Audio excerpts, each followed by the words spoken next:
Hey SkipperWings, it's your boss, Colin SkipperWing Bird, coming to you live with another skip stream.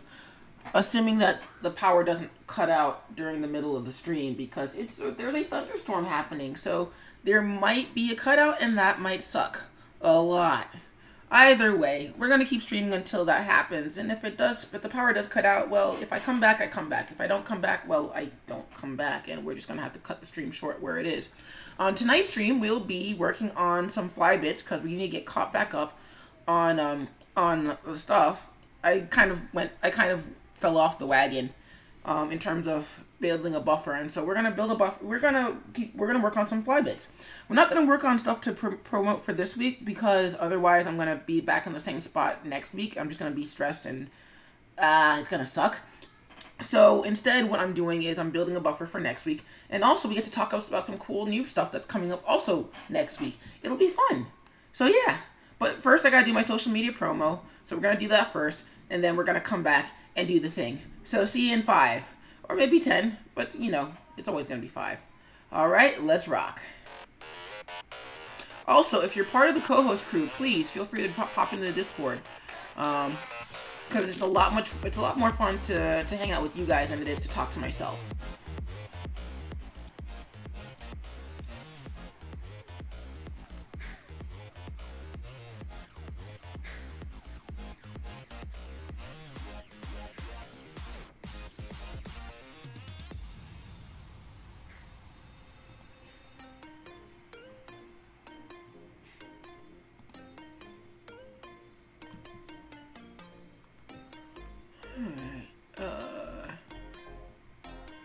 Launch that.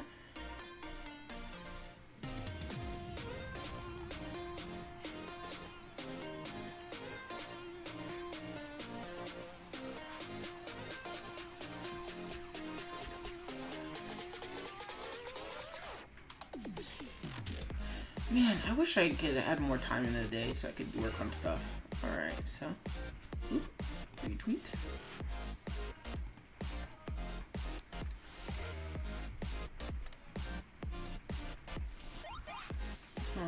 Oh, Tumblr's already loaded. I forgot. I'm getting better at preloading these things.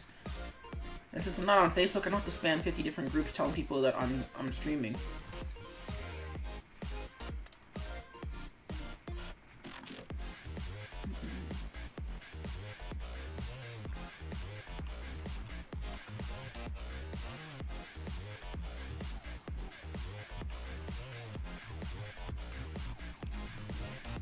Alright, so let's just hit refresh because I've been sitting on that for forever.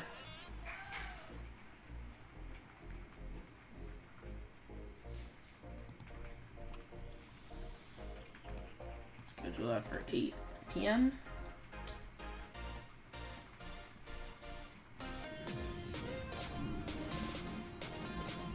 Schedule that for 9 p.m. Schedule.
Whoa, bits! What the what?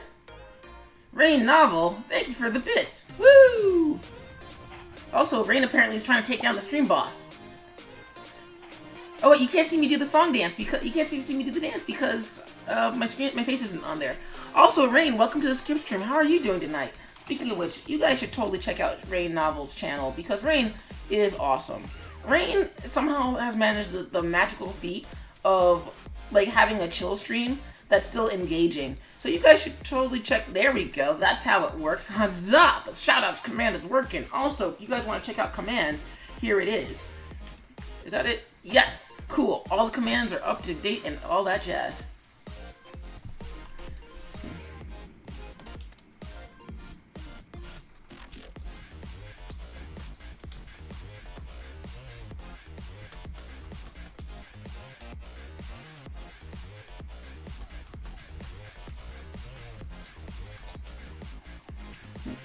Alright, so let me see. So I've hit up the co-host crew.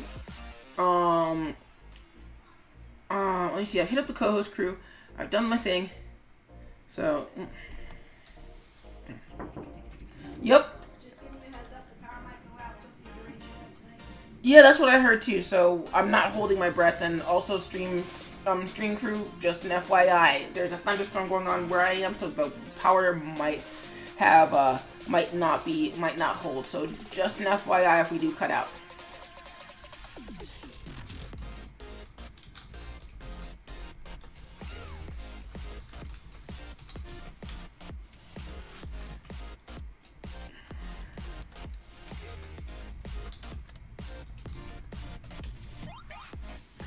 Alright, let's set an alarm, and then we're gonna get this party started.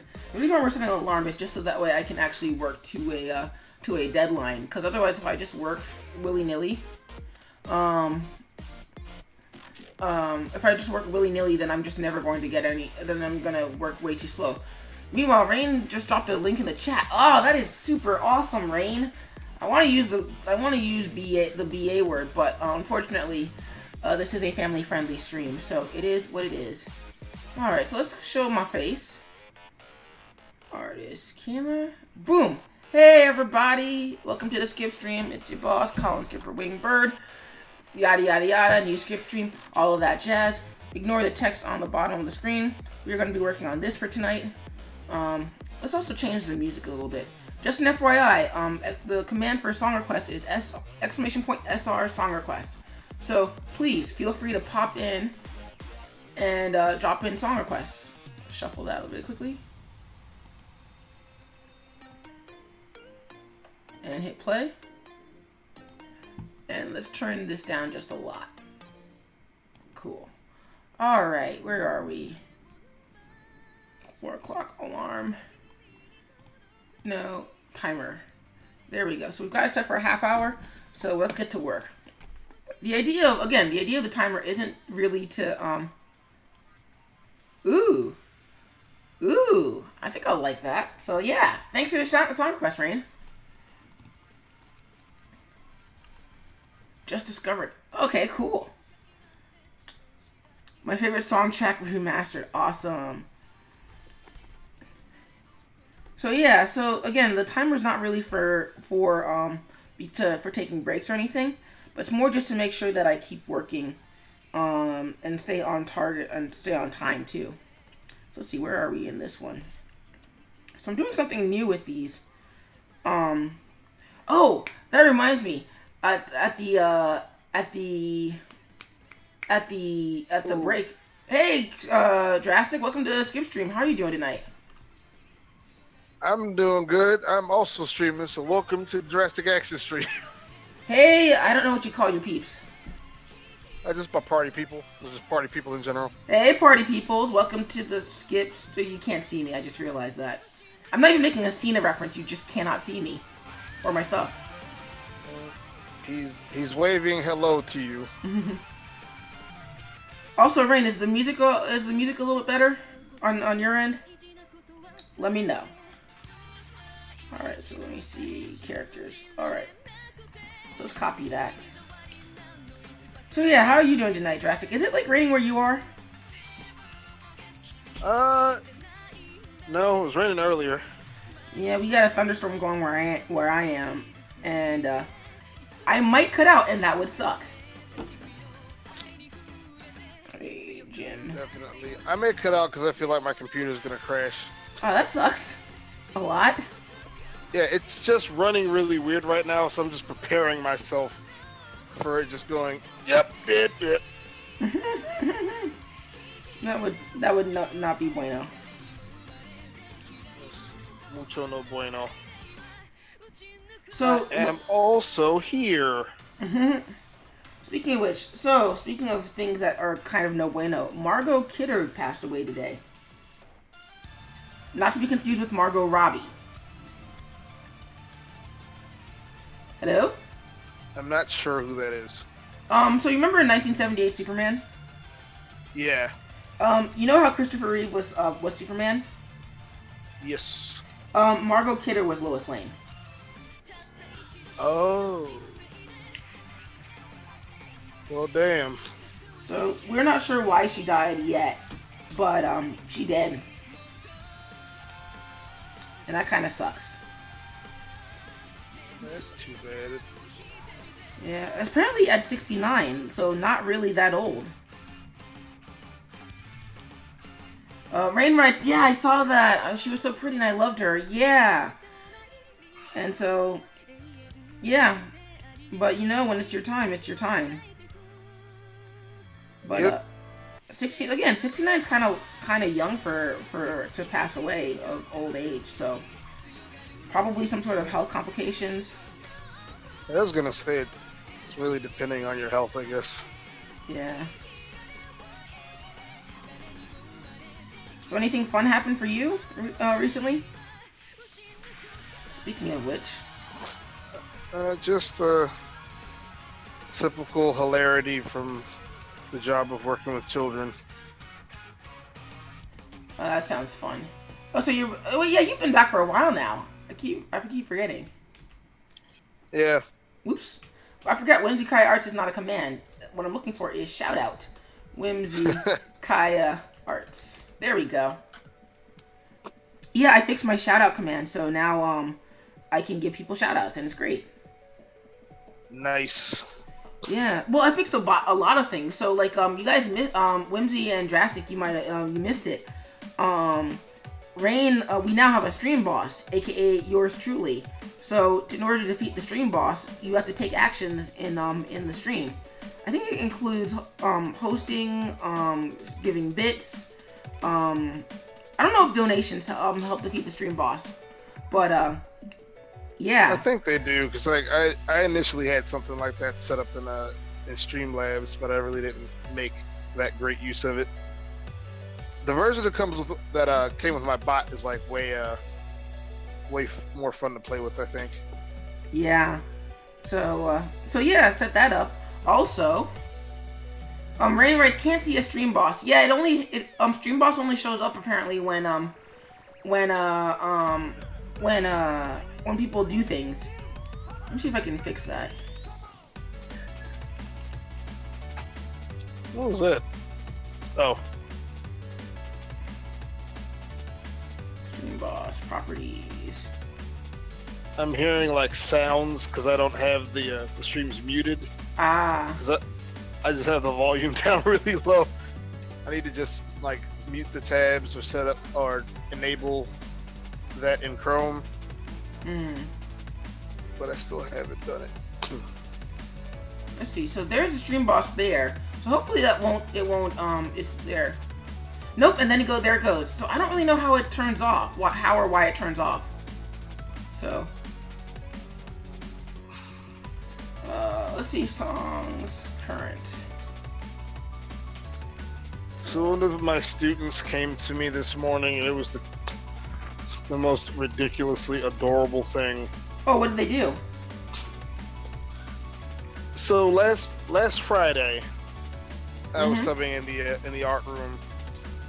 They had like a dance party, and this little girl had to miss some of it because there was quote unquote girl drama in third grade. The teacher's words, not mine. So Yeah, and she's like the Also, sweetest, most well-behaved child. Oh, what? Sorry, 2 seconds. I just got a bit. Somebody just gave me bits. Lady B, thank you for the 200 bits. No, it's not. It's not a fee. Ah. But yeah, no, lady. The stream boss. Yeah. Well, yeah, hurt the stream boss. But also, I want to know, like, cause she had a question. Yeah, please hit me up. Drop the question, Lady B. What happened? Whoa, somebody Facebooked me. Everyone is messaging you. But, yeah, so no, continue, Drastic. Oh, she's, when I had them for art class at the end of the day, she was just, like, inconsolable. She was just crying because she got in trouble.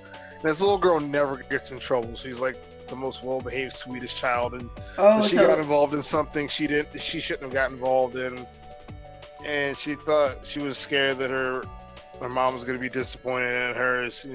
She asked if I was disappointed in her, and I felt like really bad. So I just kind of like spent a big chunk of the class just talking to her about what happened. And so sometimes you gotta fall in order to know where the bumps in the road are. Pretty much. So as long as you learn from this, then everything will be cool. And it's like, I'm telling you, by the time you walk in here Monday morning, be smiling Lillian again, you won't even remember the unpleasantness. And Mr. Chris will be happy because he'll be smiling again. It's like, I completely forgot, because I talk to kids a lot on this job, and she caught me in the hallway. She caught me off guard. I was walking kindergarten to lunch, and she stops me and she's like, "Hey, Mr. Chris, Mr. I'm like, what are you flagging me down for? Like, you were right. Like, what was I right about?" His big smiling face, like, I was smiling now. And I almost melted into a puddle of goo on the floor. Aw, well, that's cute. That's so sweet. Man, I wish my students cared about my opinion that much. Usually I just give them the disappointed face. I'm like, yeah, I'll just, it's cool. Until they see their grade. It's like, why did I get this grade? Well, you see, I was disappointed in you, and you ignored the source of my disappointment. So yeah, there's your grade. You just atreused your students. I always atreus my students, because when they do well, they don't be sorry, be better. Pretty much. Like, ouch, Professor Bird. Ouch. Also, where did Rain's song go? Rain, where did your song go? What? Where did your song go? It was devoured by the darkness. Yeah. Where'd it go? The fudge? Song requests are on. Hey, whoa, what happened? I didn't realize how many people had joined into my stream. Alright. Hello, party people. Okay, so that's weird. Where did his song go? That is annoying, because I want to hear this music. Oh, because the command is... I know why it didn't go through. I think you actually have to put in song requests. It's not just song. It's not just SR. Yeah, song. That's how mine is set up. You gotta type in song request. All right, Google. What's the command list? That beat. It should be SR. Okay, that's weird.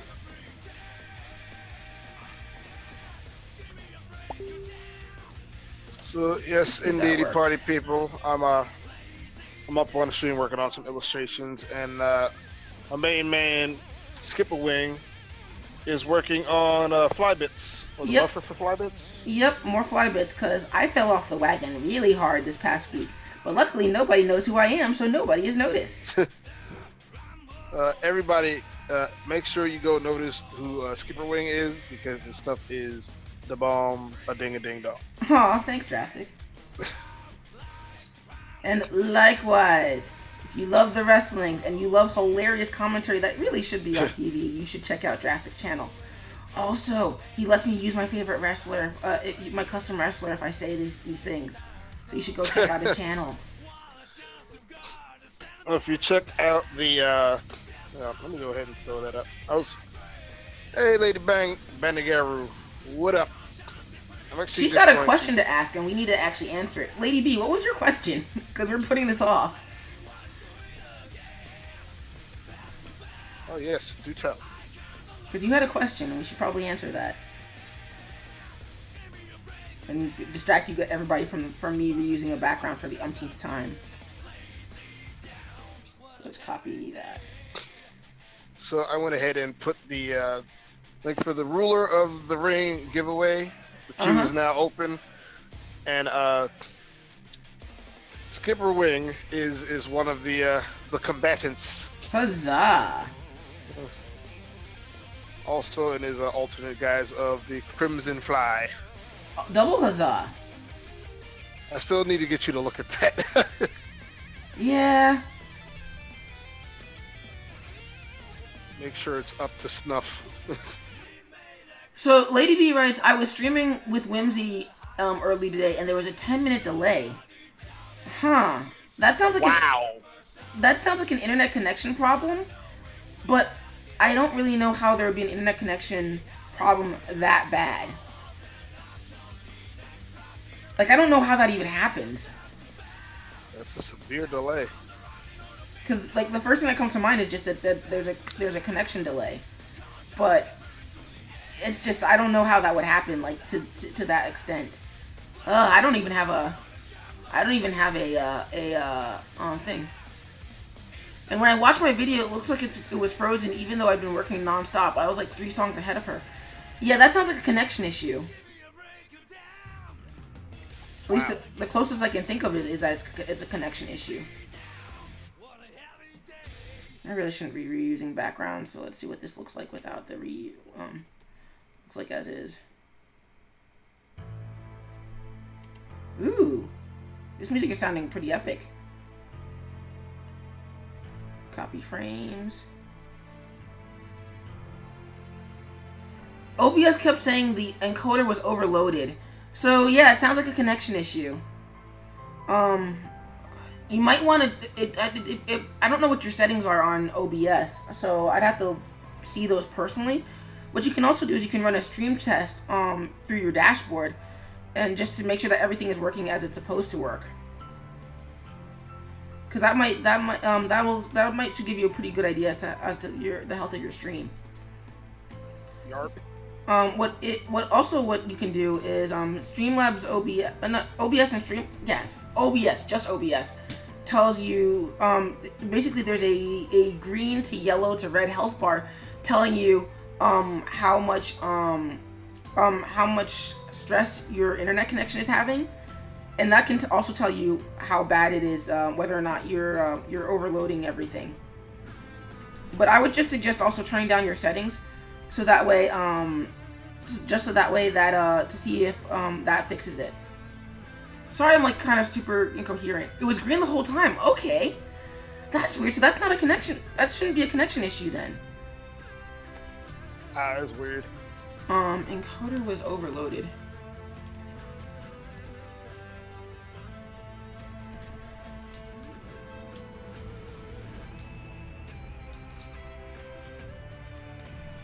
So let's see, encoder, OBS, encoder, overloading. Okay, so let's just Google say.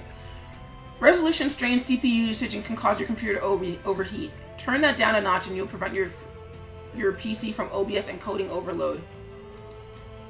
So, okay, so it seems like what you're doing, let's see, here we go. Copy and paste. So it's saying if your resolution is too high for what your computer can handle. And that just might mean that you might need to export at a lower resolution. So for example, what you guys are seeing on my stream, it's uploading, I think it's streaming at like 920 by 1080. 920 by 1080. Nah, Lady, I started to make you just, nah, it's totally fine. I'd rather we figure it out here and now than to sit on it for later. But basically, your computer can't handle the output of whatever of you're streaming. And I'm not sure if that's because you're recording this right now, or if it's because of the resolution of your stream. I'd have to look at your specific settings to see what's up. But yeah, basically your computer can't handle your stream right now, or at least not in its full power. Like what I do is for my videos, whenever it's recording, like it exports at a resolution of 960 by 540, so it's about half resolution, and that keeps my computer from overloading. But I also don't know if that's because that's keeping my computer from overloading, or if because that's just my chosen resolution for exporting things. So you're gonna have to play with it to figure it out for yourself, unfortunately. And again, don't feel free to run stream tests just to see if it make sure everything's working. Yeah, man, this is pretty somber, Rain. Thanks for the find. Let me add it to the. Testing things is always helpful. We did a dry, not a dry run. I don't know why I keep saying dry run. We did a test or a mock tournament on Saturday to see how things would run with different options. Mm-hmm. And I forgot how bad the game's AI is. I literally got stuck on a tag team match with Whimsicai and Jiggy. I remember parts of that. That was fun. It just got stuck. And me and Whimsy are just kind of just screaming at the game. Like, stop it, what are you doing? So yeah, Lady B writes, my stream was at 1280 by 720, but now I just lowered it to 1020 by 564. So that should be fine. Also, what's the specs on your computer? Because that might because it might just be that your computer can't handle which is weird because because also we're art streamers, so, and we're also 2D art streamers, so it's not really that big for us.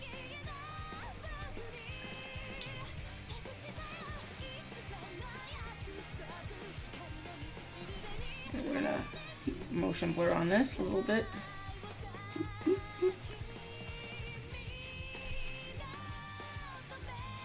Lady D writes, my baby's pretty old, it can barely handle Windows 10. That's probably it, is that you're streaming on an old computer and you're asking a little bit too much of it. Which kind of sucks, because those things are not cheap. Nope.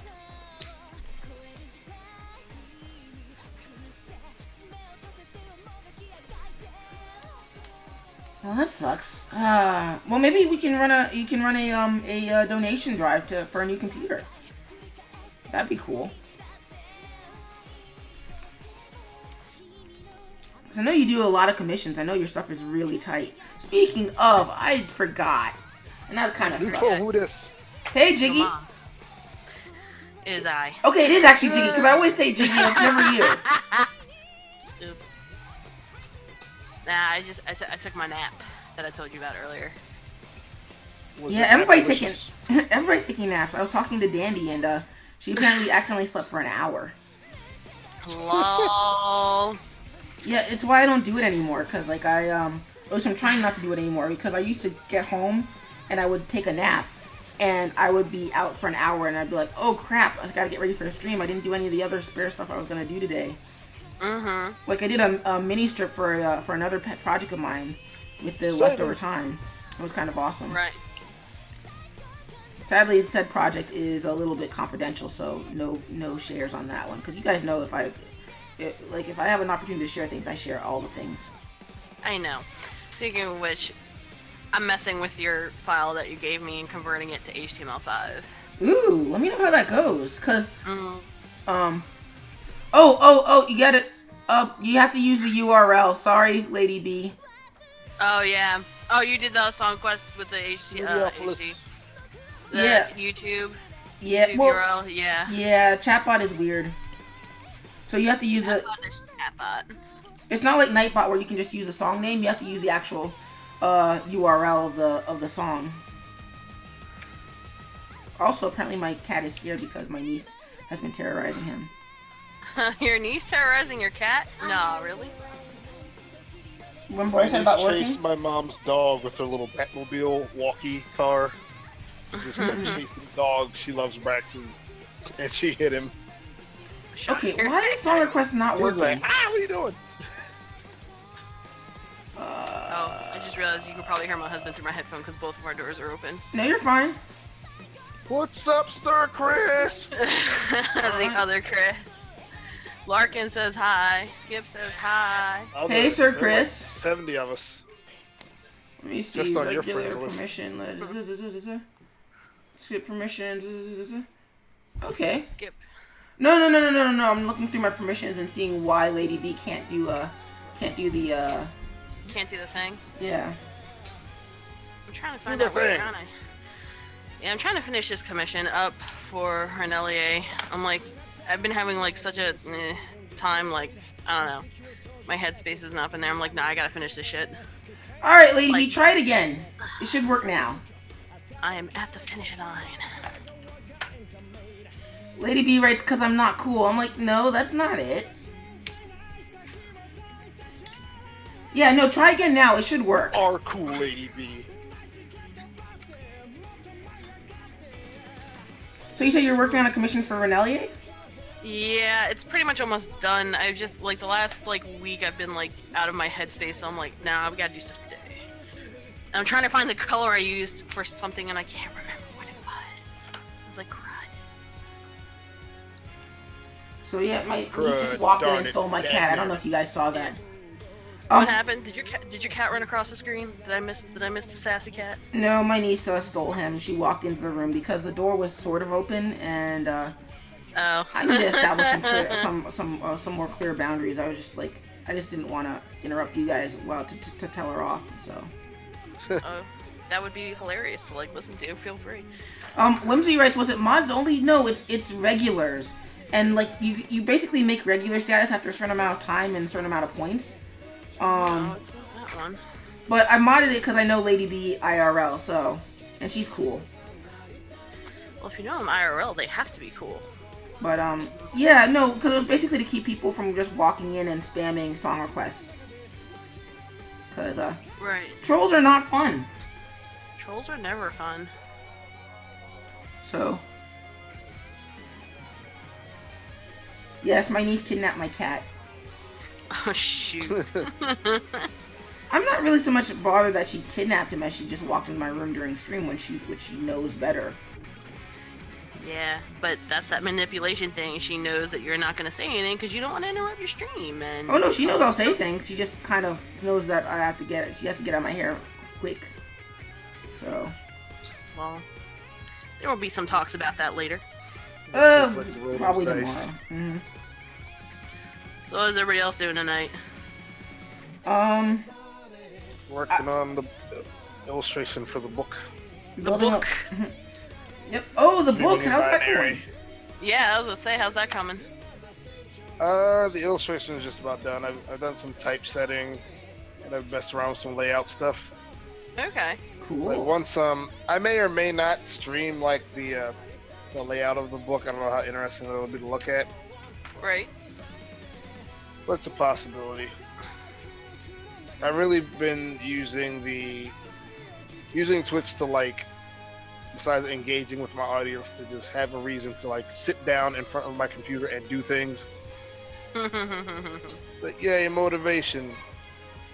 Somebody might come and be like, hey, what you doing? That's why I started doing it. If I'm offline, nobody's gonna wander into my room and be like, hey man, are you being productive? I'll just lay on the bed and watch old episodes of Invader Zim. Like, where did my night go? Well, I've been binging on Blind Spot. I was like, oh my god, I gotta stop. What Yeah, you is told me this about that. blind spot you speak of? Woman wakes up in New York City covered in tattoos. And she's that Lady point- Sif. And, oh yeah, it's played by the chick who plays Lady Sif. And the tattoos Yay. point to all these like terrorist crimes and stuff and corruption in the government. doesn't that eventually run out though? Like, there's only so many tattoos that you have on your body. Oh no! Apparently, I'm only in the second season. There's 3 seasons. There is season 3 right now. Apparently, at the beginning of the 3rd season, she gets holographic tattoos put on over the 2 layers of tattoos she already had originally. So it's like, oh, okay. Gotta keep that train going, I guess. Let's go.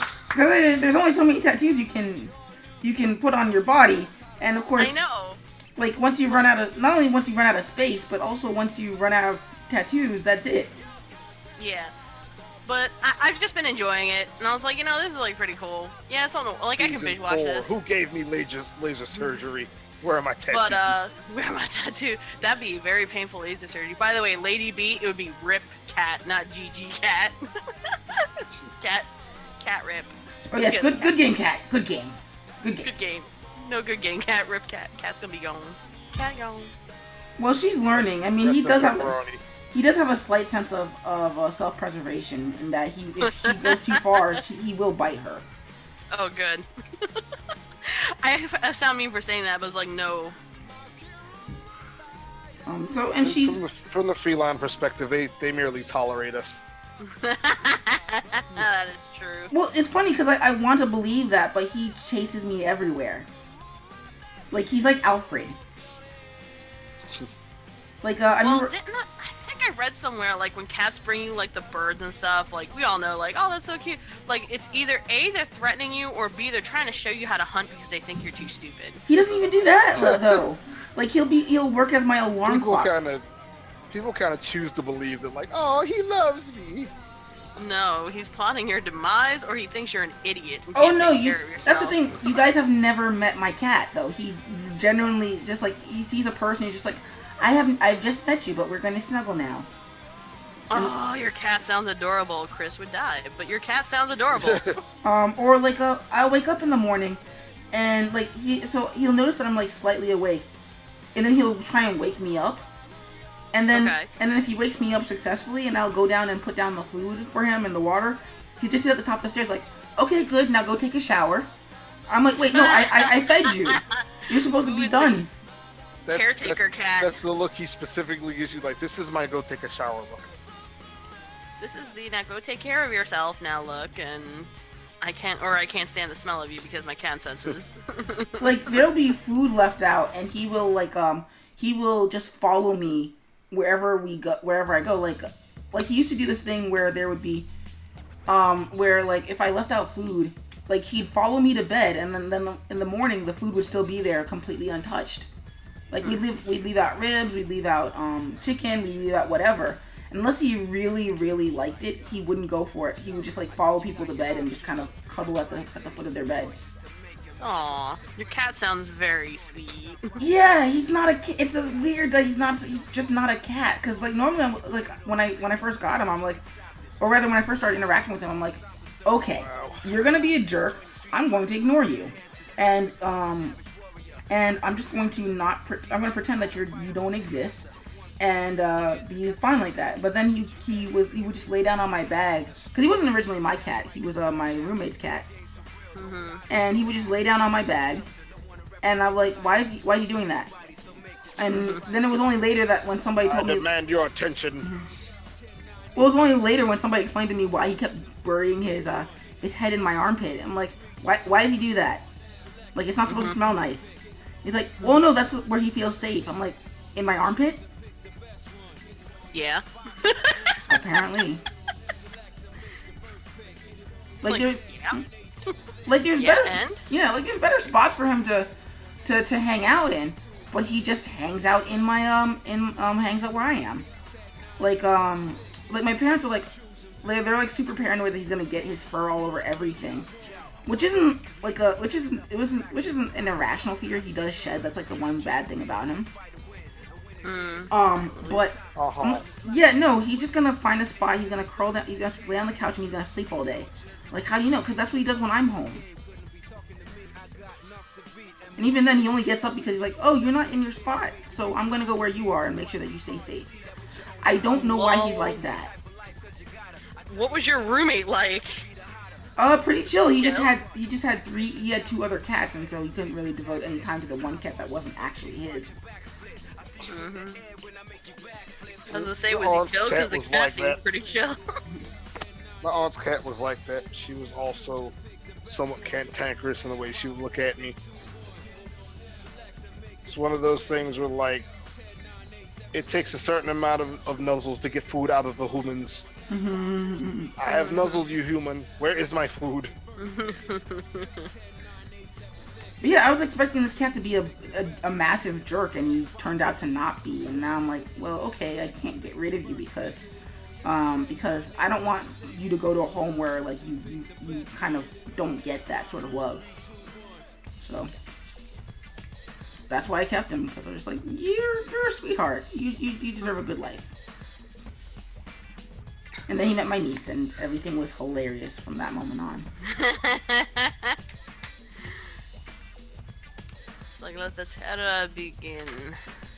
Well, what's good for him is that, for her, is that he's ridiculously mellow. The only things that freak him out are the vacuum cleaner and dogs. Yeah, that makes sense. Like, we didn't, like, and I think dogs is less because he's afraid of them or being bitten or anything, and just because they're excitably unpredictable, so he's afraid of getting roughhoused. Right. And with the vacuum cleaner, it's just loud noises! All of the loud noises! Noise, noise, noise, noise, noise! He's like, I just want to chill, man. Like, he's actually hissed at the vacuum cleaner before. Which is kind of funny. Now he's just he just doesn't like being in the same room with it while it's on. But he'll tolerate it when it's not on. Right. Or rather, when it's not moving. Like, when it's moving, he's just like, oh, get away from me. So, yeah, when it comes to her, as long as he can breathe and he's not in any sort of pain, he tolerates her. Right. So that means no bites, no scratches, no whatever. And he was declawed before I got him, so he can't fight her even if he wanted to. But on her end, she's getting better about it, and she's coming to realize that he's a pet, not a toy. And she tries to emulate how me and my sister carry him, but she's 5 going on 6, so it's not really working out for her because she's just like, I can't get leverage. You guys are too big. It's like, yes, he's an adult cat. I don't really know what you're trying to go for, but there's a reason why you can't get it. So yeah, there's that. Oh shoot, I need help with permissions. But what, on the action script file? No, I'm on the Discord. The action script file's at work. I downloaded it locally there because I was not thinking. I was like, I was fried today. I was like, I'm done. After meetings all day or whatever, in class or whatever all day, I'm done.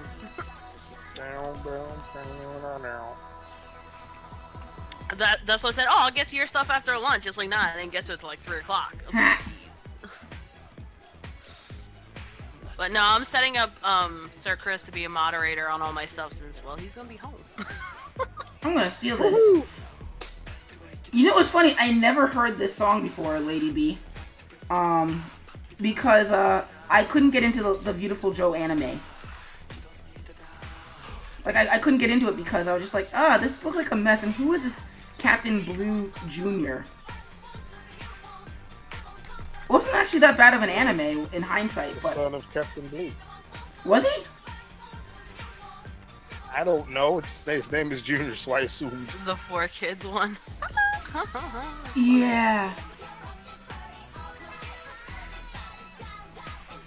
Which is funny because Beautiful Joe actually is an influence on my style. Like, not just in terms of the cell shading, but also in terms of the anatomy for the characters, and basically having a focal Big point. heads ahoy! Well, not just big heads, but also basically picking your focal point, so it's not just all Sonic bodies with like big focal points, but it's like also sometimes a certain part of the body has to be a focal point too.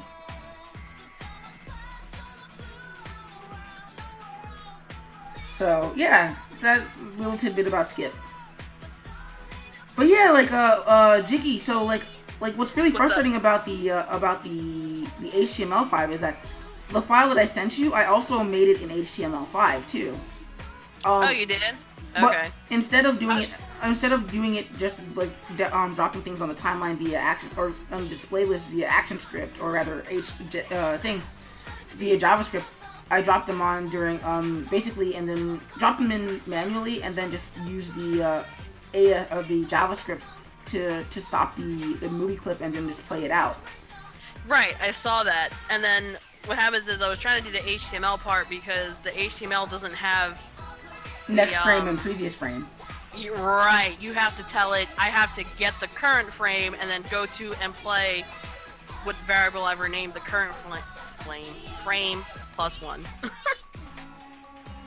But the problem that I hate about it is that like when I was doing it in ActionScript 3, I mean not in ActionScript, in JavaScript, and I'll have to send you the file after the stream. I actually should have sent it to you when I got home. Is Whatever. that I got time. when it gets to the end or when it goes back a frame, then it breaks the script.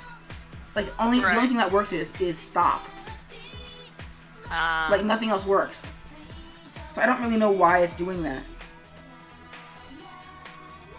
And it's kind of frustrating because I'm just like, okay, look, if I can just get past that, then I can learn how to do everything else. But I figure I might as well get back on the bandwagon by starting to apply some of the crap that I learned in the YouTube tutorial series. Okay. So, speaking of Beautiful Joe, so fun story. I had a corrupted game disc of Beautiful Joe at one point. Aww. Like, it got to the end, it would start playing the credits, and then the game would crash. So I got to the end. Oh, sorry, I had to restart Discord for some reason. So wait, Drastic, you were saying too? No, that was in response to the Discord noise. Nice. But yeah. So like I remember the easy solution is like, okay, well, like the save file is saved on a GameCube memory card, so I'll just get a different disc, and then I just never found the time to do that, and it sucked.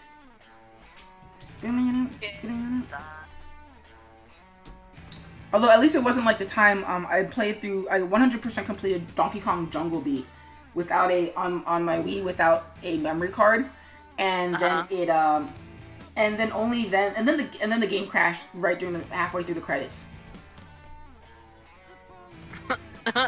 I'm sorry. Wow. So the story behind that is that like this was back in college, so I'd gotten a pair of bongos because I really wanted to play Donkey Kong Jungle Beat, and the game and the bongos and the game were like $30. It was something really dirt cheap. But I only had I didn't have a GameCube memory card because the GameCube belonged to my sister, and I forget why she had the cards and I didn't have one at all. But either way, I had this Wii. It didn't have a memory card, and I had this game that also needed a memory card. So when I took the Wii home, I set it up in my room, and I just never turned it off or switched games that entire break. Wow.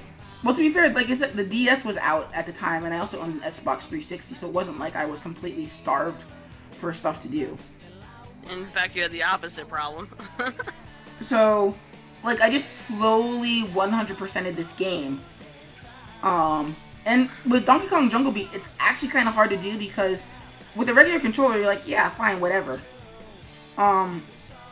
With the Donkey Kong Jungle Beat, it's like, okay, well, yeah. Basically, play Super Mario Brothers on a DDR pad. No thanks. So, but yeah, slowly made my way through this game. Beat the main boss, beat the secret bosses, beat the final secret boss, and beat the ultra secret final boss. Well, and so by that point it was like 100%. Donkey Kong Star Road. Well, they actually do have a Star Road. It's kind of But yeah, so beat the final boss, sitting through the credits, right as he's getting to the end, the game crashes. And I'm like, you know what? Fine, you can crash. I 100% the game. What else am I gonna do? Like, I don't need this anymore. I did it. I'm done. Hey, fine, screw you, game. I don't need this in my life. Well, it's sort of weird how I feel about like 100%ing a game, or even just like completion. I wish I knew how to export the current playlist, Lady B, but I just don't. I don't know how you do that in chatbot. Import, load playlist file, settings, update, backup, help. Nope. How many songs? I have to give. Yeah, I wish I knew how to do that in Oh, can you get this song? Yeah, sure. It's from Super Smash Brothers. Super Smash 4 Mario World Medley. Copy link address. Let me unmute this so I can see. Lol. Yeah, that's the right song. Cool.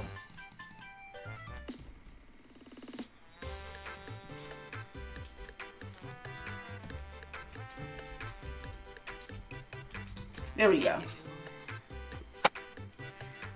Yeah, sadly I don't have a current song command. I don't really know how you do that in Streamlabs chatbot. Oh no, it would appear that my timer never went off. Or rather, I never... Yeah, it must have gone off. How come it didn't make any noises? That's weird. Lol. Where are the noises? Why is this not working? Why no noises? I wanted the noises. Well, Where is the noise? Well, what I'm realizing with the alarm is that it helps keep me focused. In addition to letting me know when I should stop because the recording is going on for too long. And working in half-hour bursts, it's an addition to this stream because I've noticed that like I've really slowed down a lot. Lady B writes, yeah, my timers have been slacking too, even hydration bot. Yeah, I should probably actually set up a hydration bot. Hydration bot? Well, some people on their stream basically have a timer that tells them that, hey, you need to take a drink so that you don't dehydrate and end up with a migraine. Yeah, that's true. Like, Scarlet has one, Lady B has one, Dandy has one. Has one of those. I can't say anything. Let's see. Where is... Oh, settings. DC, not basic. What's happening, Jiggy? No, I mean, whatchamacallit? Chatbot. Ah. Going over my stuff and making sure permissions and stuff are... Well, if you find a command for the song list, let me know. You mean command for the song list? Stream chat, song request, SR? No. Like, what tells you what the current song is. Oh, it tells you at the bottom. I thought. No, for if you're watching. I mean, if you're the streamer, yes. If you're in the audience and you want to know what the current song is, you're kind of SOL. I wonder if you can add that as your own like thing. Depends on the bot. Some you can just put like current song in. Right. And it'll tell you what it is. Like Nightbot's really good about that, but Chatbot doesn't seem to have that as a function. Although I think it can be programmed in. Don't know how though.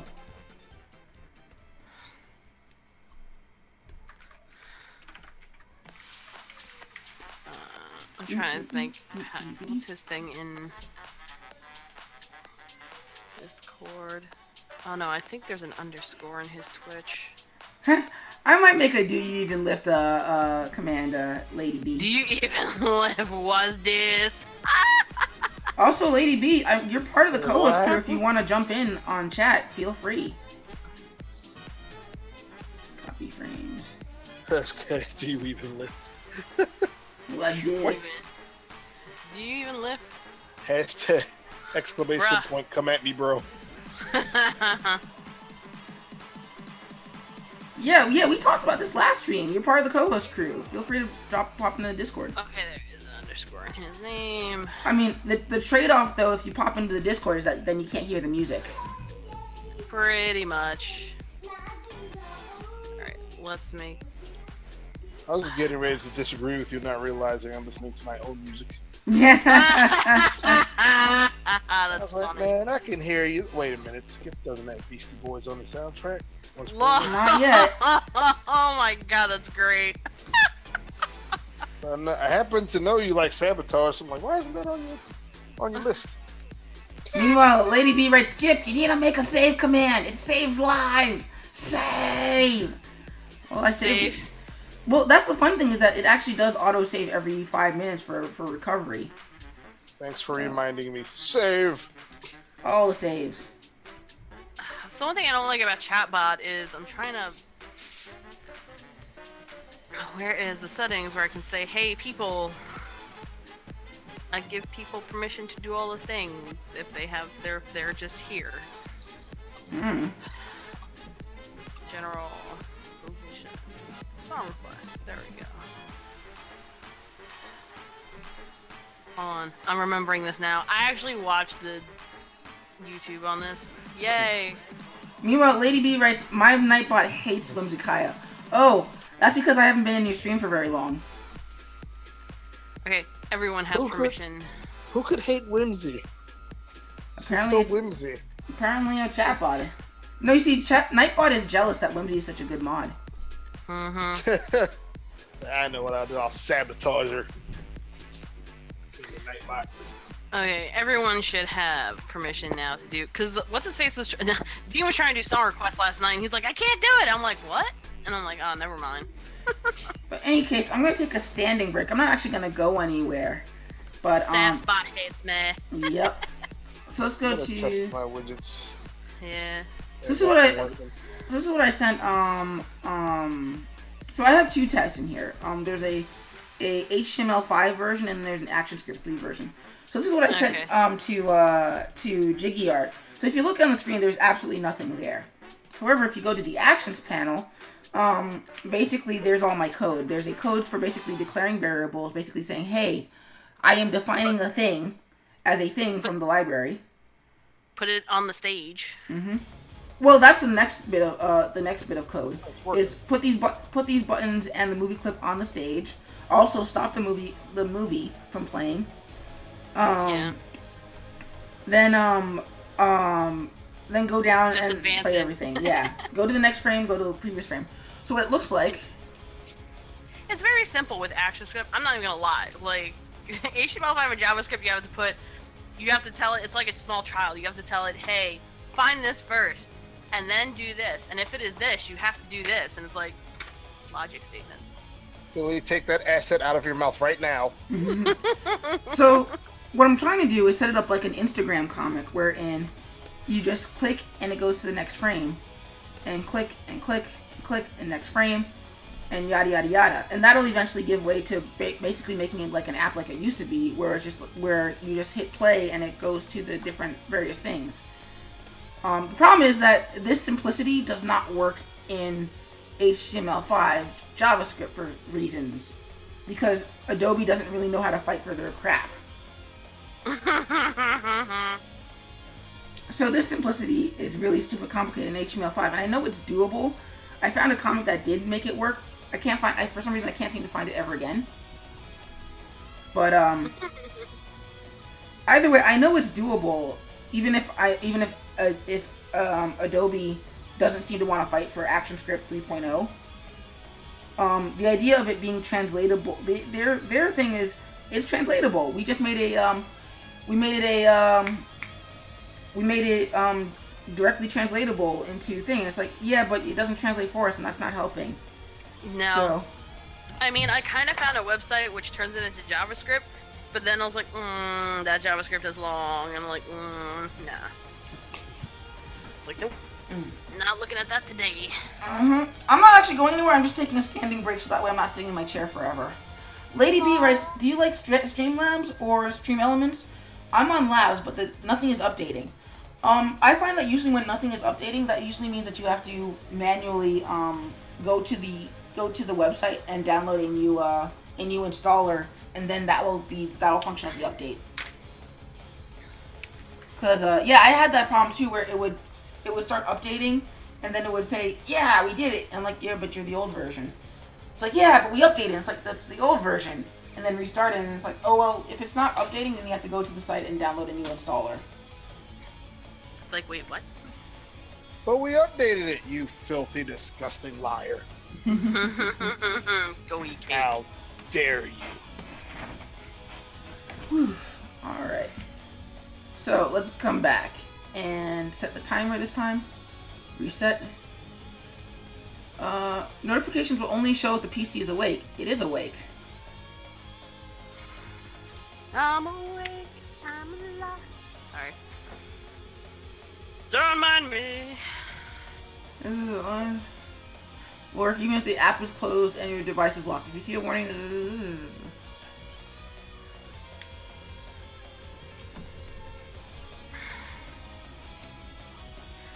okay, so apparently the timer did go off. It just didn't say anything. Passive aggressive piece of doopy. Pretty much. It's like I went off, but I just didn't feel like telling you. Alright, well, we're gonna run it again. And get back to work. Yes, sir. So hopefully by the end of... First time I've ever heard Jiggy say a user. Sorry.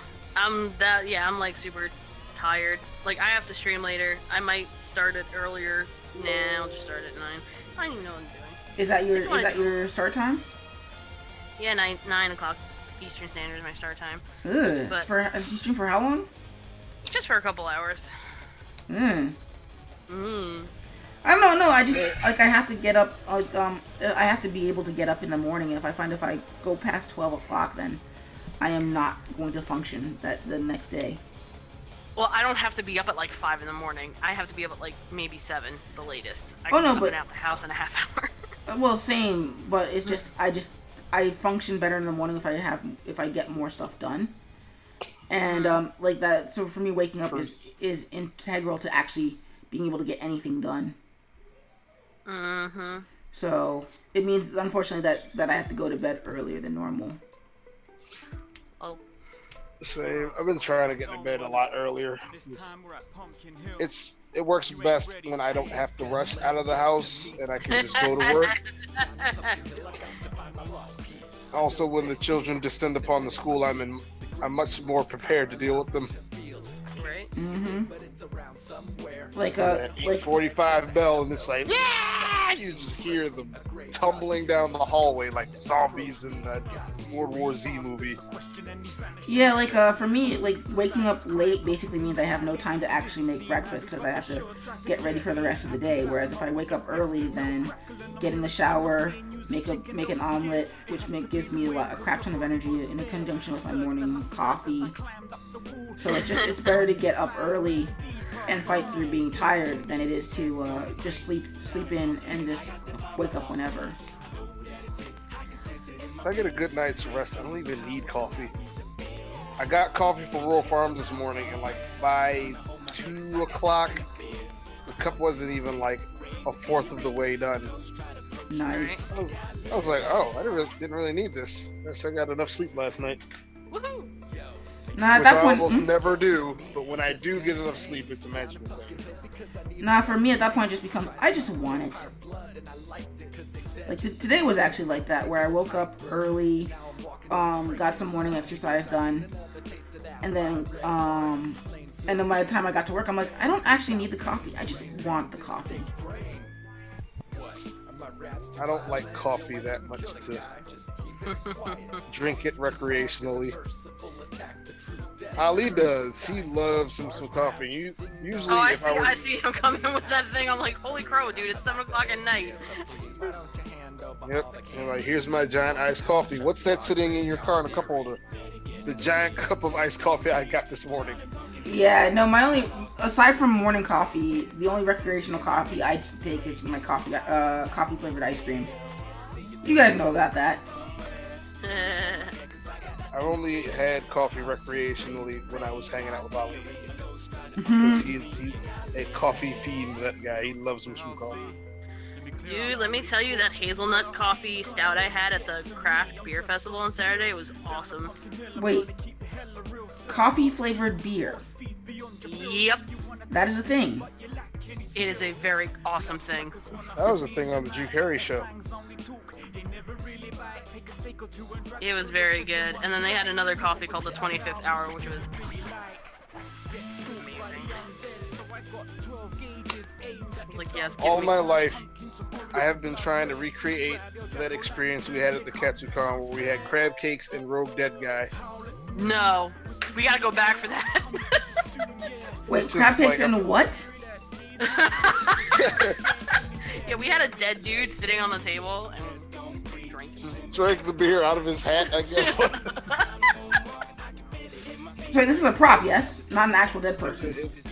It's a No, there's beer. no dead person. It's yeah. Oh, it's a beer called a dead person. It's called. The brand is Rogue, and it was Dead Guy was the flavor, I guess. Yeah. I'm just more confused. That's okay. It's a beer called Rogue Dead Guy. It was one of the most delicious things I've ever had in my life in conjunction with crab cakes, and I was in a kind of a euphoric headspace. It was also Saturday night at a con, so everyone was in a euphoric headspace. I mean, that doesn't really do it for me, but the crab cake, damn sure. Now, for me, that moment was when we were at AwesomeCon that night where we went to the weird ravey thing. Oh my god, That was fun. that was fun. I just wish we didn't have to wait so long in line to get in. I was like, Yeah. Also, I didn't drink enough water then. Also, I'm not paying $50 to hold Captain America's shield. Sorry, that's just not a thing I'm going to do. what? Bye. That's financially irresponsible. No, because that's what they were doing at the convention was basically you can take a picture holding Captain America's shield for $50, and I was like, no. Are you high? Hey, some people are that nerdy.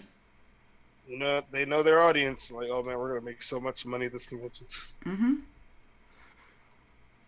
Like, I don't think it was even the prop from the movies. Nice. It wasn't even the real deal, but hey, you can hold it. It's like, what? No. Psychological shorthand. They all thought it was, even though it wasn't stated. I went to a big name convention, and that's why this is legit. Like, no.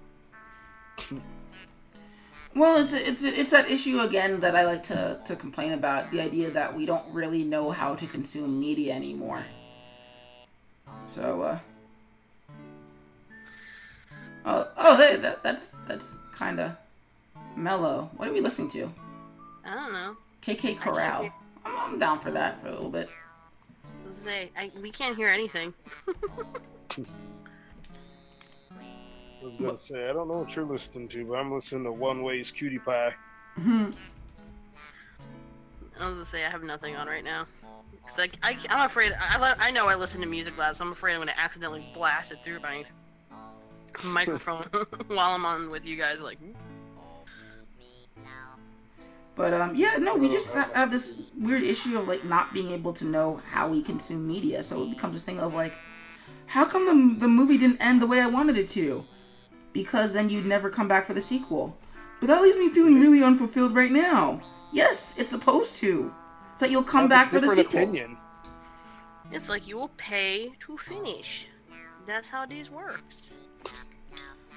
Or like I remember I got into it with a friend, not like angrily get into it, but just like Star Wars: The Last Jedi, where like Bye. where I was just one of those people where I'm like I'm not feeling it. Like I don't get the love. But at the same time I don't get the hate specifically as it is presented by the nerddom. Like I don't think you have to be a super evil sexist bigot to not like Star Wars: The Last Jedi.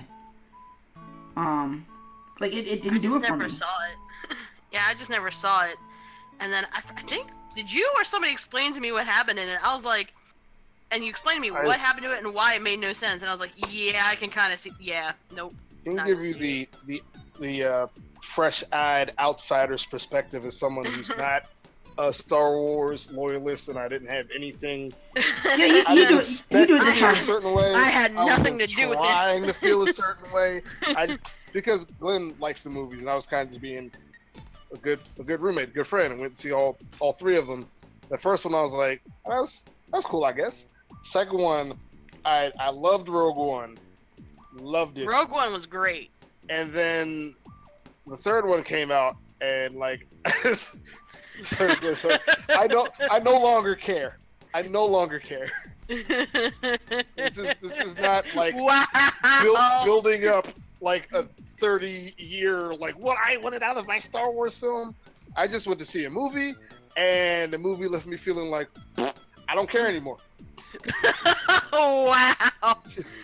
I literally was like, but Solo, I don't care anymore. I just don't. Well, so why does Solo exist? I don't care. I knocked my Play-Doh on the floor. Dang. Oh, the glow in the dark Play-Doh. Yep, not 2 of the 4 tubs. Nice. Also, Lady B, thank you for manning the DJ table. Much appreciated. Yes. DJ Lady B. Well, normally that's the responsibility of the pun police, but apparently, I don't know where Corky is tonight, but I know, I guess Whimsy's Whimsy. Whimsy is just whimsying around. Whimsy's just whimsying around. She's doing whimsy things. Whimsical things from Whimsy. Whimsy's whimsical things. Oh, this is cute. What is this song? That's Pokemon Black and White, Driftvale City. Or, I don't know. That's what was in the queue. Yeah, it's like, Whimsy, it's storming over here. Oh, really now? Lady B writes, Solo exists because they miss Harrison Ford. They do. Well, no, like, I'm sorry, Harrison Ford's portrayal of Han Solo is what makes Han Solo. Like, he's not really that important or that cool without Harrison Ford playing him. But they're doing his origin story. Could they have foreshadowed his death any harder in The Force Awakens? Not really. Lol. Okay, yeah. I was like, oh, he did. And someone goes, how do you know? Well, how shall we break the scene down to you? Because I'm watching the movie. What do you mean? How do I? I was like, how do you know? Well, there's this thing called foreshadowing, and if you look at the scene setup and the coloring and everything else, this was ham-fisted as hell. It's like to the point like where they get in there and he's like, Ben, and I just started laughing at that moment. Like, oh God, he's gonna kill him. I think my neighbors are smoking ganja again. Awesome. Meanwhile, Fry Guy writes, I'm only seeing Solo for Lando. Yes, that is the only reason the Lando movie exists. The Lando movie. I love it because the Lando movie. I love it because like everybody's like, "What are you talking about? The Lando movie?" Well, Donald Glover's in it, and they're like, "What do you mean?" It's like I know you guys want to like be like, "Oh yeah, Solo," but I'm like, look, I can be excited for the black dude. It's okay.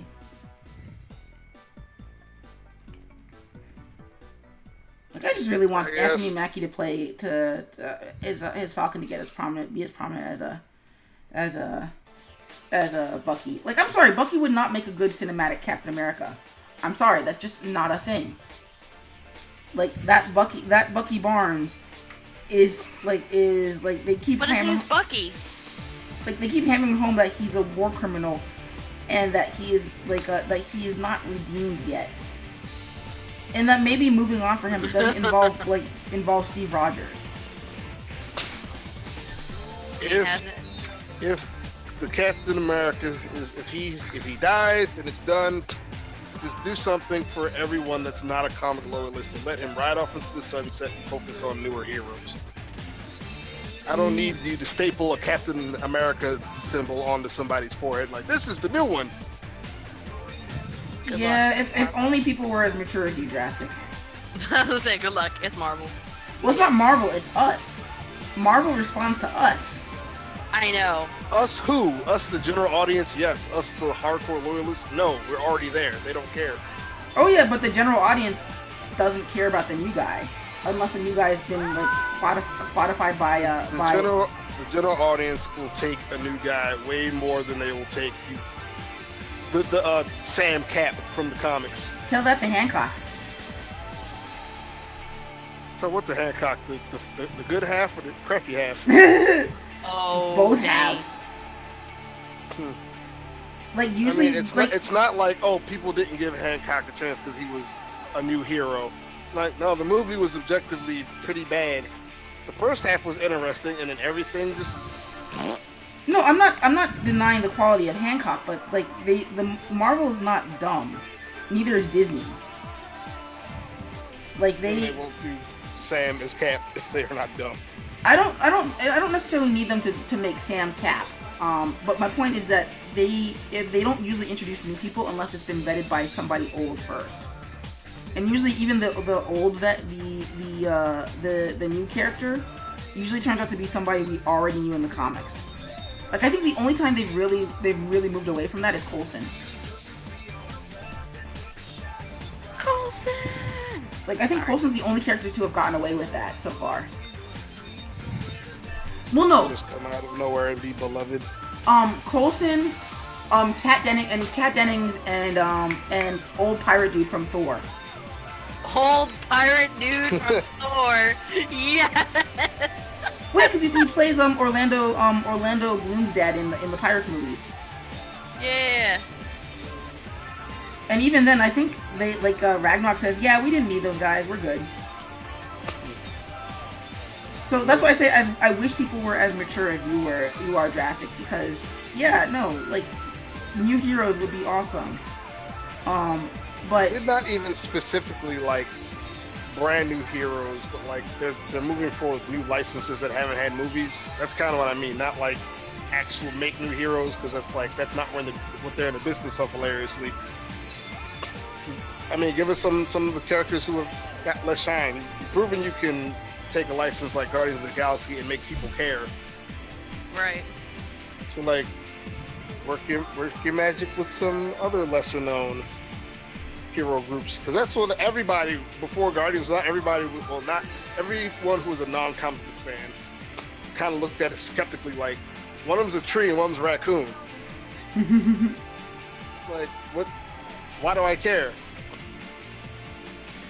Because I honestly could, as a guy that knew who they were, not like intimately, but they had been like two of the animated shows. I was like, I know who they are. I like Groot. Didn't give a crap about Star-Lord. But I mean, even then, that can be argued that, oh my god, the person that I know is in that movie, the studio that I know is making that movie.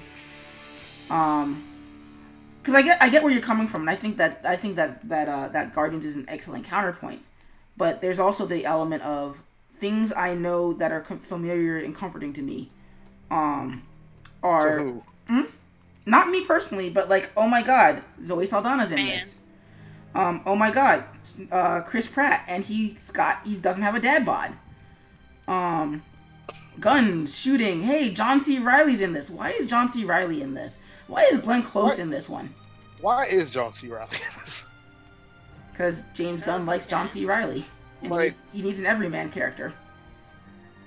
Somebody not do the same thing with, I don't know, Moon Knight, and just cast a somewhat prominent for the time actor in the role. Well, I mean, that's what they did with the Punisher. Where it's like, they did? Yeah, because remember he didn't debut in Daredevil, no, but the new version, the John Bernthal one, they're like, oh yeah, people like this guy. Let's give him his own Netflix series. Oh, the show. Yeah, no, not the movie. Movies. I was like, who the hell? Like Tom Jane and I don't even remember the other guy. Oh, Volstagg. Volstagg was the other guy. Ray Stevenson. Nice. Yeah, because once you do one of these, you can't stop. Like, yeah, no, I get what you're getting at with like giving new properties life, but and actually acknowledging that, like, I think Coulson and the Guardians are basically the only time Marvel has really gone out and like put in risk something on maybe this might not work. Because if the reception, I think what they pulled at Infinity Wars was a pretty big risk. I wouldn't give them that. Like, you have the most popular superheroes in the world, played by some of the most popular actors in the world, building off of 10 years of continuity that everybody has been living through and been waiting for. I mean, the sad bye-byes and ending on a rather somber note. I wouldn't even say that either, because like they knew we were coming back. Well, I would. I mean, Like- like what percentage of people? Like, how many people have like read the wiki page and like, oh, it's fine because Spider-Man 2 is coming out, and how many people don't follow it that closely and just in the movie going, oh my god, that was horrible. my brother took my mother to see it yesterday for Mother's Day. Oh god. And she was just like sad face, like, Chris, I don't know about this. I don't know about. Why would they do that? What? Like, I mean. Well, now that you I ask. definitely think that's a general roll of the dice for the we'll call uninitiated or like the non-fan Yeah, but or anyone that doesn't follow it as closely as a fan would. well, the reason why I say it's not a risk is because even the non-fans have seen and heard of these characters. They might not know what an Infinity Stone is. They might not know who a giant purple raisin man is, but they saw one of these movies and they have a pretty clear idea of who Robert Downey Jr. is. Yeah, just thinking, the actors for like a lot of people like that. Who's in the movie is a big part of the selling point. Well, I guess I'm looking at it not as whether people or not care, but whether or not people will spend money on it. And in that vein, I don't think it was that big of a risk. Like if you got the butts in the seat, which you were kind of guaranteed, because everybody their brother and their mother was talking about this movie, whether they were like completely familiar with it or not. Ironically enough, I didn't take my mother to go see it because I was like, "You're not gonna care about this." Because I took her to go. My mother likes action movies, and she liked a good amount of the Marvel movies. She hasn't seen them all, but Right. But she'd seen enough to care. yeah, I mean, she's in the action movies. She's gonna be like, "Oh, this is gonna be fun," and just came back sad. But I mean, your mom is specifically. But your mother is specifically who I'm referring to when I say like the general audience. Might not have seen all of them. Might not know who a Star-Lord is or what the heck I Am Groot means, but she's seen enough to care about this. Yeah, and I don't know how much the ending may have what it may have done to that. Well, and this is Specifically when me and my brother were telling me, like, yeah, it's gonna be like a year until this is resolved, and you could just see the coupling mechanism release her mental spaceship back out into the void. well, this is why I have weird mixed feelings about the ending of Infinity War versus the ending of Last Jedi. Like Last Jedi left me very hollow. Is I think the best way I can sort of describe it. Like, I kind of don't care. I don't really see how they're going to resolve it. I don't also, like, and I'm not one of those, I'm not part of the crowd, like me and Drastic, we're not part of the crowd where it's like, we hated it for superficial reasons, like, oh, there's no gravity in space, or why didn't she tell them, or yada, yada, yada. Like, I understand the narrative, I understand the theme of the movie. Like, I'm not bummed that Luke didn't just like grab a lightsaber and come super awesome. I also understand why Luke tried to murder his nephew.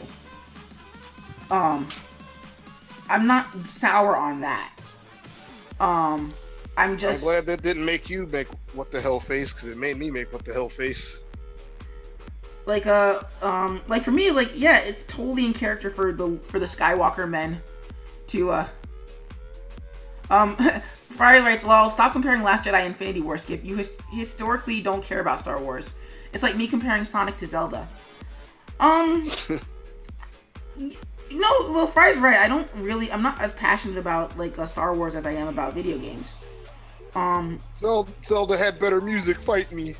But I do think that both Infinity War and Last Jedi were going for a similar feeling coming out of the theater that they wanted you as an audience to feel. The idea of, oh no, the heroes have lost. It's the darkest hour. How are they going to fix this? And making you care, like, coming out of it. And I want to Star Wars failed in my book. Well, and I don't want to know why, because to bash on Star Wars. I want to know why, because I think that I don't know. I want that clarity in my soul. Doombot is apparently trying to fight Jurassic. And Whimsy's Come at like, me, Doombot. Whimsy's like, hashtag come at me, bro. Square up. Whimsy's- Yeah, pretty Square much. up, Doombot. You guys are so violent. I don't understand. You don't want no this. smoke. I'm You such don't a want this peaceful. problem, son. You know what? I'm a You very know. peaceful person. I don't know why you guys are so violent. You know where you can solve this, right? In Drastic stream during what's the event? What do you call it? Drastic? The Ruler of the Ring giveaway tournament. Yeah, there you go. Settle it there. We can totally make a Doombot Doombot character in that game. Wait, did we just set up a promo for your stream? Yes, he did. Oops. May 20th, Ruler of the Ring will be decided. Fry writes last. I'll bring the fight, Doombot. All you got to do is show up. Last Jedi took bigger risks. Hashtag come at me, bro. Fry throwing down the nerd gauntlet. Oh, And that's the weird thing is that I have to go back and Gauntlet. I'd have to go back and rewatch because oh hey, there's the bell. Finally. ding ding ding. Well, it's a weird thing. Actually, Fry, if you're at home and you're on at home, you should hop into the skip stream. I mean, into the Discord. You and Doombot both. Come on. You still streaming Come the at me, Fire bro. War, or you're not streaming the Fire War anymore? I think he's done. Are you... Get these storming jigs. Because I do genuinely want to hear hosting. you guys' opinion on this rather than like, well, your opinion isn't valid because I can just like ignore you guys on stream. Doombot. You know what's under the Infinity Gauntlet? These hands. The Infinity Hands. Oh my god. You don't want these hands. Because that's actually an interesting question. That whether or not like Infinity War or Last Jedi took a bigger risk. Ding ding ding. It is a legitimate question. Cause on the one hand, they both murdered significant portions of the cast. On the other hand, I guess we're kind of going into spoiler territory, so sorry everybody. It's Oh, been a Jesus while. They Christ, should have here seen we it go. by now. On the other hand, I apologize. Infinity War murdered more people that I care about. Like, I think the only person who died that I cared about in the only two people who died that I cared about in Last Jedi were Luke and Leia. Well, also Snoke, because he was being because he was also being he was hyped as a big Andy Serkis's character on the big like evil Hugh Hefner guy. The evil Hugh Hefner guy. I'm sorry, that's a great Snoke. description. Snoke is in the building. He is coming, and he's gone. Part of the reason I stopped caring. But I mean that also, Who is this guy? but that also goes to Fry's point about comparing. Like, love it or hate it, the Marvel Universe has spent more time building itself up than Star Wars has. I think Star Wars has subsisted more on fan nostalgia than actually building a universe. Well, and that's by design, though. That's not fair to say, oh, well, they rested their laurels. It's like, it was kind of... Someone's snickering in the Discord. Who's here? It's Fry Guy! Take Hi, it away, Fry. Hi, Fry. Hi. Hey, Fry, welcome to the Skip Stream. How are you doing tonight? Also, shout out, Fry Guy 86. The Fry of War is here. Where's my light right? Let me turn the music down just a little bit. Sorry, Rain. Because I can't hear Fry without it, with it as loud as it is. So, drop some wisdom on us, Fry. Oh boy. Here we go. Fry style. Alright, so Oh, if you think about it, yes, there were a lot of deaths in Infinity War, Mm-hmm. but considering we have like confirmed sequels for a lot of these characters, we know eventually a lot of them are coming back. Granted, the next movie could solidify some of them. We will see, but at least the theory is that before the snap, anyone who died isn't coming back. The snap aside. Some of those characters are very, very well liked, like Loki and whatever. But so those were Heimdall's not much of a risk because they never really. Yeah, they didn't really know what to do with him. He was never really much of a character. Yeah, they didn't really know what to do with Idris Elba in that one. Even Taika Waititi didn't really know what to do with him. I would say Loki's probably the biggest one. Because we know a lot of them have to come back. But also they basically were like, let's make our version of Empire Strikes Back. And we know how successful that is. Agreed. Last Jedi not only killed Luke Skywalker, but kind of deconstructed him and turned him into something that a lot of people were not okay with. They were like, this isn't my God Jedi Luke Skywalker that I've always wanted to see on screen, that I read in all those extended universe books. This is a human Luke Skywalker. What is this garbage? And actually took him through a journey, and then killed him. And on top of that, basically told everyone like, hey, see all your historic Jedi texts, quote unquote, we're burning them, we're moving on to a new generation.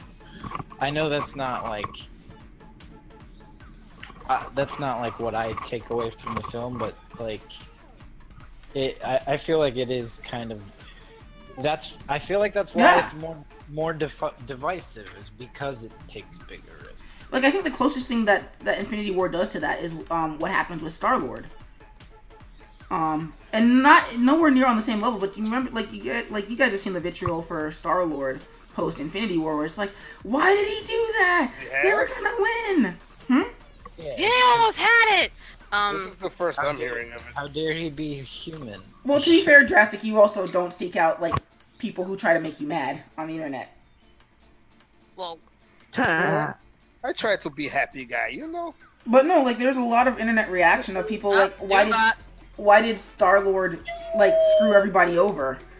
He could have just been patient. He could have just done what I would do, knowing after the fact that that's how the movie ends, how the movie's gonna end. Why did he do that? And it's like, well, no, like he's a very human person who just lost the love of his life after being forced to admit that he would kill her if she asked him to, and 2, it was all for nothing. And 3, being like, other than his friends being like his last love, like his family's gone. He killed his biological father, who he was looking for, and he had no one left. Yeah. And again, this goes back to what you were saying, Fry, about how it's not really fair to compare the two, especially given that they're both owned by the same parent company, and it's kind of meaningless because they'll never release at the same time where they're in a position to compete with each other. But at the it's also like what was I gonna say? Oh yeah, more. The other risks I was referring to was a byproduct of J.J. Abrams' mystery box storytelling that I'm not really a huge fan of, and was glad to see Rian Johnson dismantle over and over again. So like, all this build-up that they were doing in Force Awakens, he was just like, nah, I'm not interested. Because honestly, it wasn't that interesting. I didn't need to see another Emperor. I didn't need to see Rey being another chosen one. I didn't need to see, like, it felt like him saying like, hey, I'm taking all of the conventions that you're familiar with in Star Wars, and I'm flipping them. Well, that actually brings an interesting question, because Abrams introduce them to make me care about those characters. And then Johnson comes and says, no, you shouldn't care about these things. So then that leaves me wondering, so then why do I care about these people?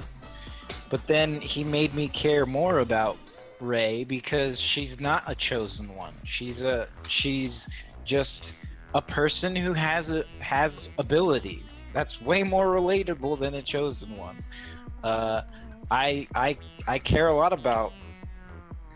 Basically, I care more about Luke because he didn't, show up and just be a god. Though he did end up being pretty godlike at the end. But in the best way possible, I'll admit. Yeah. I feel like. Oh, sorry. Continue. So like, I feel like I don't think he removed our, like, what made those characters relatable or our ability to care about them. He just took them in a different direction, which I appreciated because, like, honestly, it was just going into remake territory. Which is fair, and actually very true. But I'm also thinking about it, and I'm like, I don't know. They're not hitting me where I think they want to hit me. And not because they're not Luke, Han, and Leia. Like, I've kind of come around to the flip of, like, not really being sold on anybody but Leia really anymore as characters. Could these things that they built up have meant anything? It didn't necessarily have to be like whatever they did originally, but like I would appreciate it, I guess, if all that built up had meant something, anything. Well, I mean, I just heard thunder, by the way, so just FYI for those in the Baltimore area, your power map. See, that's the whole East Coast. I Yeah. disagree Yeah, that it's it meant storming. nothing. Really bad. It was way more. It was way more What did you say, Fryer? I disagree that it meant nothing. Like, it was way more powerful to me that Rey was just like this relative unknown that came up out of nothing to take down this guy who had everything given to him and was the royal bloodline and basically had every trait that a hero should and still took the path of the dark side. Right. I guess it would have been different for me if it wasn't built up like it meant something. If she was like just nobody and I didn't feel like I was kind of set up for a kind of just a silent but deadly fart. Well, Otherwise, well, actually, something. it was just I drastically disagree with Ho ho! Whoa. Well, I'm trying to. Well, that's okay because that movie fried my ability to care about it. Oh, please tell me. Where's you need an exclamation point pun counter. Oh wait, we do have a pun counter. It's like- a pun off. all that build up is No pun counter. Why? Wait, what happened? it made me care about the fact that Rey was a nobody even more because like that as soon as that throne room scene started, I was glued to that screen until the end. Like and it happens every time I watch it, and it gets, to me, it gets better every time I watch it. Well, so that brings me to something that's kind of. Wait, is there a cooldown on this? Why is the puns not working? There were puns. Dude, you're the mod. Figure it out. I did. I put the command in. It did the thing. Still no puns. Why is it not adding puns? Okay, that's dumb. Well, I'll fix that later. Well, something that's bugging me is that, like, it's something that kind of bugs me about the characters as a whole. Not characters as a whole, but personality, if that makes sense. What happened? Lightning is happening. Oh, and Puppers is scared? Oh no, that's just win. that's not the dog. Oh my goodness. Wait, oh, your sister.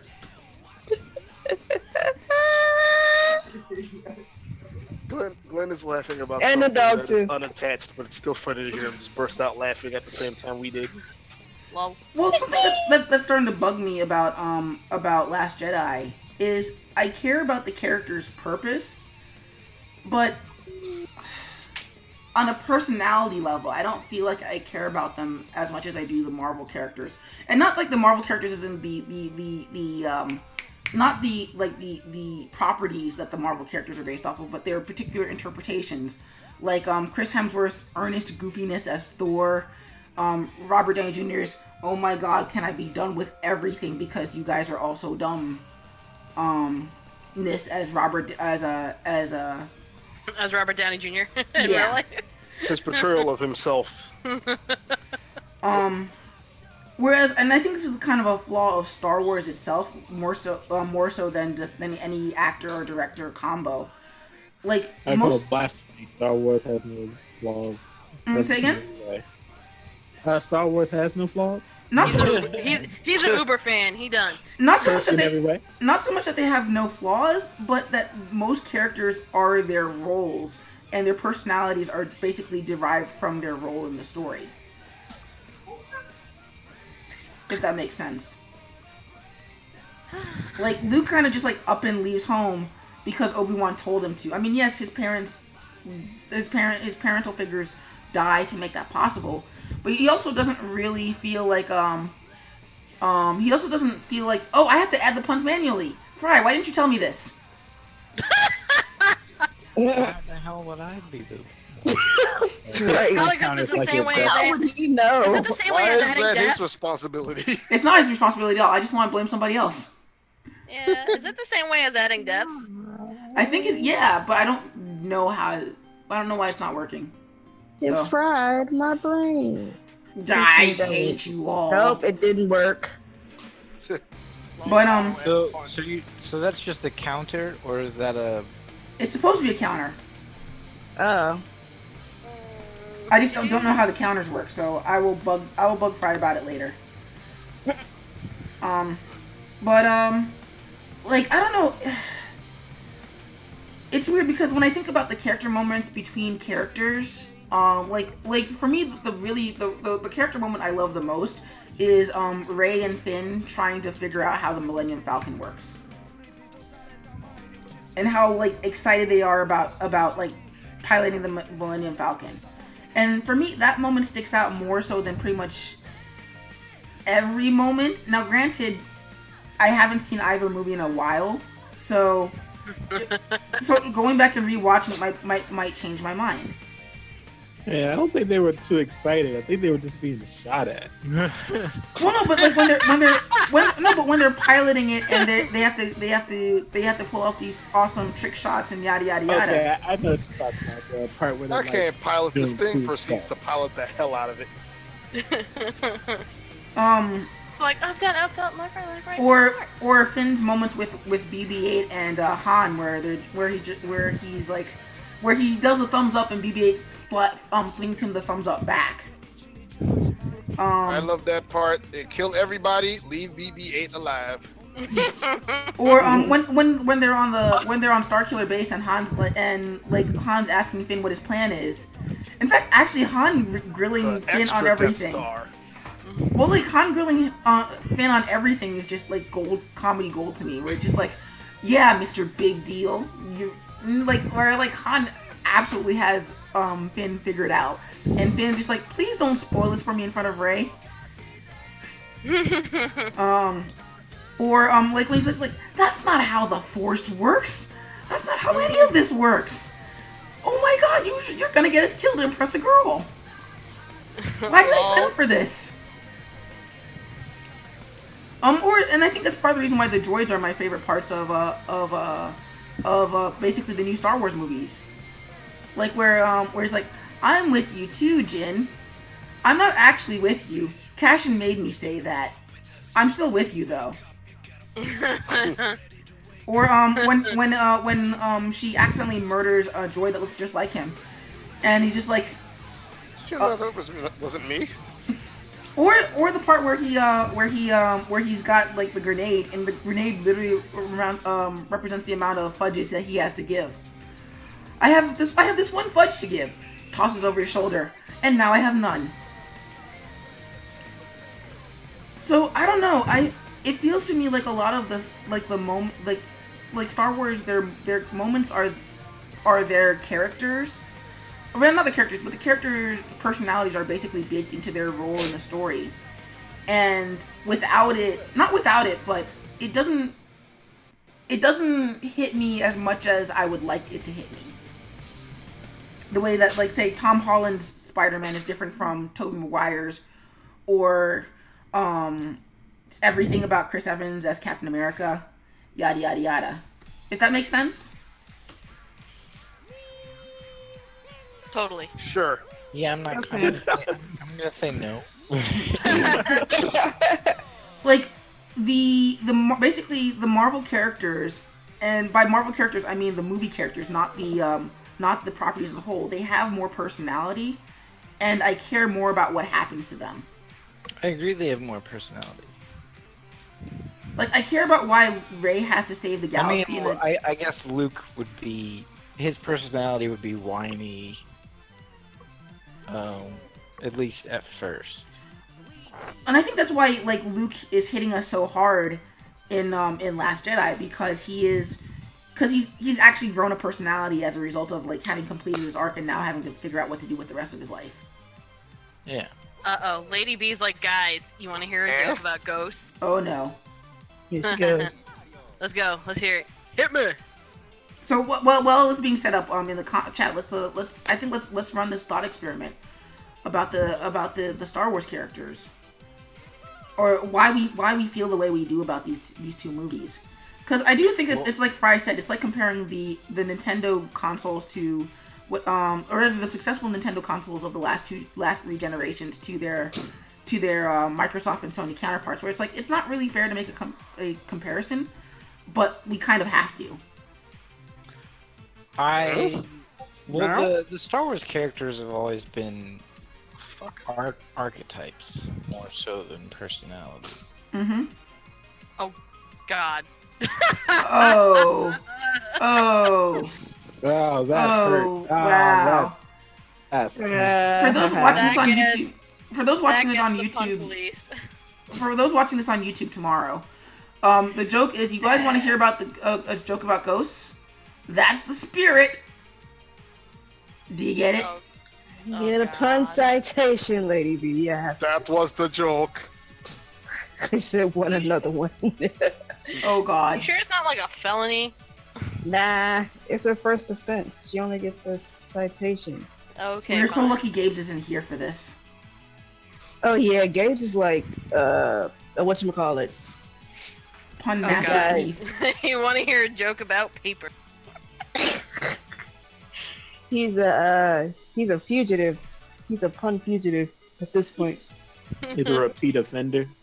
Oh yes. Nah, But he's a yeah, complete pun fugitive. I think like The pun fugitive. Oh my God. That's terrible. It's so loud. It's making me. It's accidentally. That's dad waking my joke. sister. That is that. I heard that one on Six's stream the other night. We're just doing like as many bad dad jokes as we could think of. Oh, I gotta see the Kratos video of that anyway. You do, but back The God to of War. but I back never to trust stairs.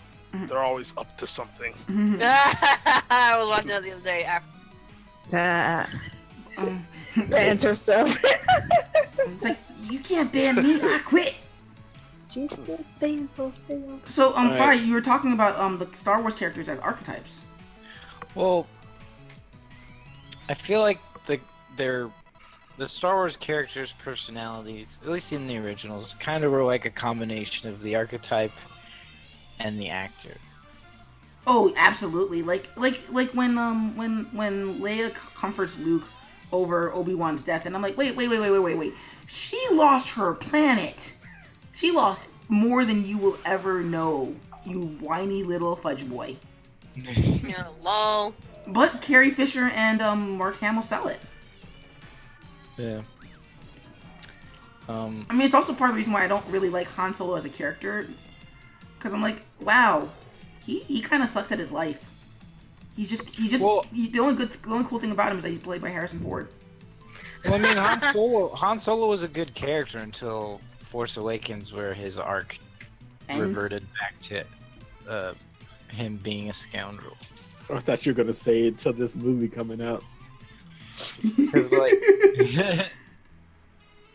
like he has a good arc. He goes from like before George Lucas made Greedo shoot first. He was a piece of shit who grows a loner piece of Crud. garbage. Sorry. Oh, so you already used the one. who grows to actually care about his friends and make sacrifices And not be a dick. and in that way In the giant Atari cartridge. in that way Force Awakens does fit with his character. The problem is for whatever reason JJ decided to have him regress back to being a scoundrel before doing it. Because Leia's old and he didn't want them to be like together anymore. Well, I would say Women in that Hollywood. it's not a complete Yeah. reversion too, because remember, this is the dude who was just like, oh, by the way, I know the Jedi fell when I was like 12 years old, but I don't believe in the Force. And then like later in the movies, and then Force Awakens, yeah, I'm gonna smack that older version of me because it's all true. Well, that's fine, but he still like wasn't the character. I mean, it's fine that he wasn't the character that he was at the end of Return of the Jedi because so much time has passed. But I feel like it wasn't a progression; it was a regression. Well, I mean, and I think that was intentional. That's fine, but it makes his character not as Compelling? exactly like for me it was more interesting to see like, hey, Princess Leia is now a general. That makes sense. To be fair, Whereas- like Princess Leia has always been the most interesting character out of that trio. Whereas Han just kind of reverted back to his old ways instead of going to an interesting place. Well, I don't know. I feel like for me that was the interesting place. I don't see that. Like, why is seeing him go skipped back to past where his interesting place. We didn't get to see his interesting place because his son freaked out and joined the dark side. and then he reverted back to where we saw him before, being a scoundrel. Well, what I liked about him in Force Awakens was seeing him try and rekindle his old enthusiasm and also try and get the new kids to the spots where they need to be by the end of the movie. Like the whole idea of like when he finds out that like that's not how the Force works, he basically says, "Look, I didn't take this mission to impress my ex-wife. I took this mission because people's lives are depending on it. And maybe you don't have a plan. Maybe I don't have a plan, but I'm gonna find a way to finish it anyway if you don't have one." I mean, my opinion on the Rathtar sequence and how terrible it is could be coloring why I don't like it, but I do feel like he could have gotten to those points without him reverting back to his old ways. I feel Or- that. Like, I don't know. Well, it feels like what you feel for Han is what most people feel for Luke. Except Luke, they actually explored Luke. Like, they gave him, they let him be human. Like, he wasn't it's not like they were like, all right, now Luke is a whiny dude who wants to join the Empire or whatever again. He was someone who, like, his belief structure was shattered, and he almost like killed his nephew, so like he sequestered himself to being a hermit. Like that is not the Luke that we first met, whereas when I saw Han, that was pretty much the Han that we first met. Sorta. I mean, yeah, no, I do I mean, to a certain extent. How was it not, other than him being older? Because Luke, when something bad happens, he basically just flies off the handle and just goes and does whatever the best impulse is at the time, regardless of whether or not that's something that he really should be actually doing. Like, old man Obi-Wan says, "Oh, by the way, so I have no, like, I know you're busy with this rebellion thing, but you gotta go see my master." And it looks like, yeah, okay. And everybody's like, wait, but we need you. It's like, yeah, no, but my old dead ghost hallucination person needs me too. Then when he finds out that his friends are in danger from the Force, they're like, yeah, you should probably stay with us, and you should probably learn how to control this. And he's like, yeah, Hey, but my friend. He's impulsive and reckless. That was his fatal flaw. And it's kind of arguable that he never ever grew out of that. He just grew an awesome Mark Hamill beard. Well, that was that was. I mean, that's kind of his. That's his true character. That's like his fatal flaw. But they didn't send him back to just square one. Like, there was something happened. Like, well, I think where it was Luke at the beginning of Last Jedi is not Luke at the beginning of A New Hope, whereas Han is basically Han at the beginning of A New Hope, and when we see him again in Force Awakens. I think the only caveat to that is that Han might actually be worse than he was at the beginning of New Hope. Because now he's got an even bigger smuggling operation, and he's screwing over multiple people at once instead of just the Hutts. I think that's fair. How about that? But in terms of, but that's weird because I feel like we went off a massive tangent. Well, no, because I do want to. I do want to return to the idea of the characters as archetypes. Because I think that's where. I mean, I don't know. I just feel like Luke was in a much more interesting place, and they took him in much more interesting direction. Oh no, Yeah, no, I would agree with that simply because we got to spend more time with Luke. But what's bugging me about the idea of the characters as archetypes is I care about them as roles in the story, but I still don't feel like I care about them as much as I care about the film interpretations of the Marvel characters, if that makes sense. Well, I mean, honestly, all right. Here's the difference. Mm-hmm. And the problem is Star Wars isn't going to do this, or they shouldn't, and they can't, and they won't, which is fine. Is a more direct comparison would be Avengers 1, 2, and 3, and Star Wars Empire Strikes Back, Return of the Jedi. We don't have all of the origin stories of Han and Luke and Leia. We don't have all of that. We didn't have all of that to be able to care. But if you watch just Avengers 1, 2, and 3, you don't care about the characters. There's not a lot of character development. There isn't. You're right. There isn't a lot of development, but there is character. Yeah, but I don't care. The only reason I care about them is because of the people playing them. I'm talking about removing everything other than Avengers 1, 2, and 3, because honestly, that was to me why I didn't love Avengers 1 as much as everyone else, is because, like, as an experiment it's amazing. As a film by itself, it kind of fails. No, I do see where you're coming from on that. What's bugging me about them is saying that there's no character. I wouldn't. No, that's not what you said. I'm not. I don't. Let me apologize. I think I accidentally put words in your mouth.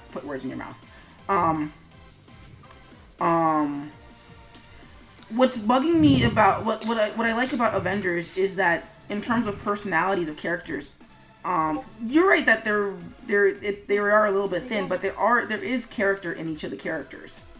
Like the fact that everybody like gets personality. Yeah, like I would say that personality is part of a big deal of character there too. Yeah, but and not like, just in terms of acting, but also in terms of how the other characters react to each other. Like how everybody kind of gets old at Steve Rogers' premature grandpa act, or like or Bruce Banner's, holy crap, dude, chill out. You're not, even if you do turn into the Hulk, we don't care. Yeah, which is all informed by their respective films. True, but that doesn't stop it from informing their actions within the movies as they play out. Like when Thor's quick to defend his brother because it's a matter of Asgardian pride, and then when people point out how bad Loki was, it's like he's adopted, and it's like, and it points out that like yeah, Thor likes to talk a lot before he thinks. So where I was going with that is, while I do agree that that the Star Wars movies don't have the benefit of fleshing out their characters, and I agree, I don't think that they should go in that direction. It does eventually. It does mean that I have more to care about with the Marvel characters than I do with Star Wars, and yeah, because you've been able to be with those characters, like you were able to grow an attachment to Iron Man.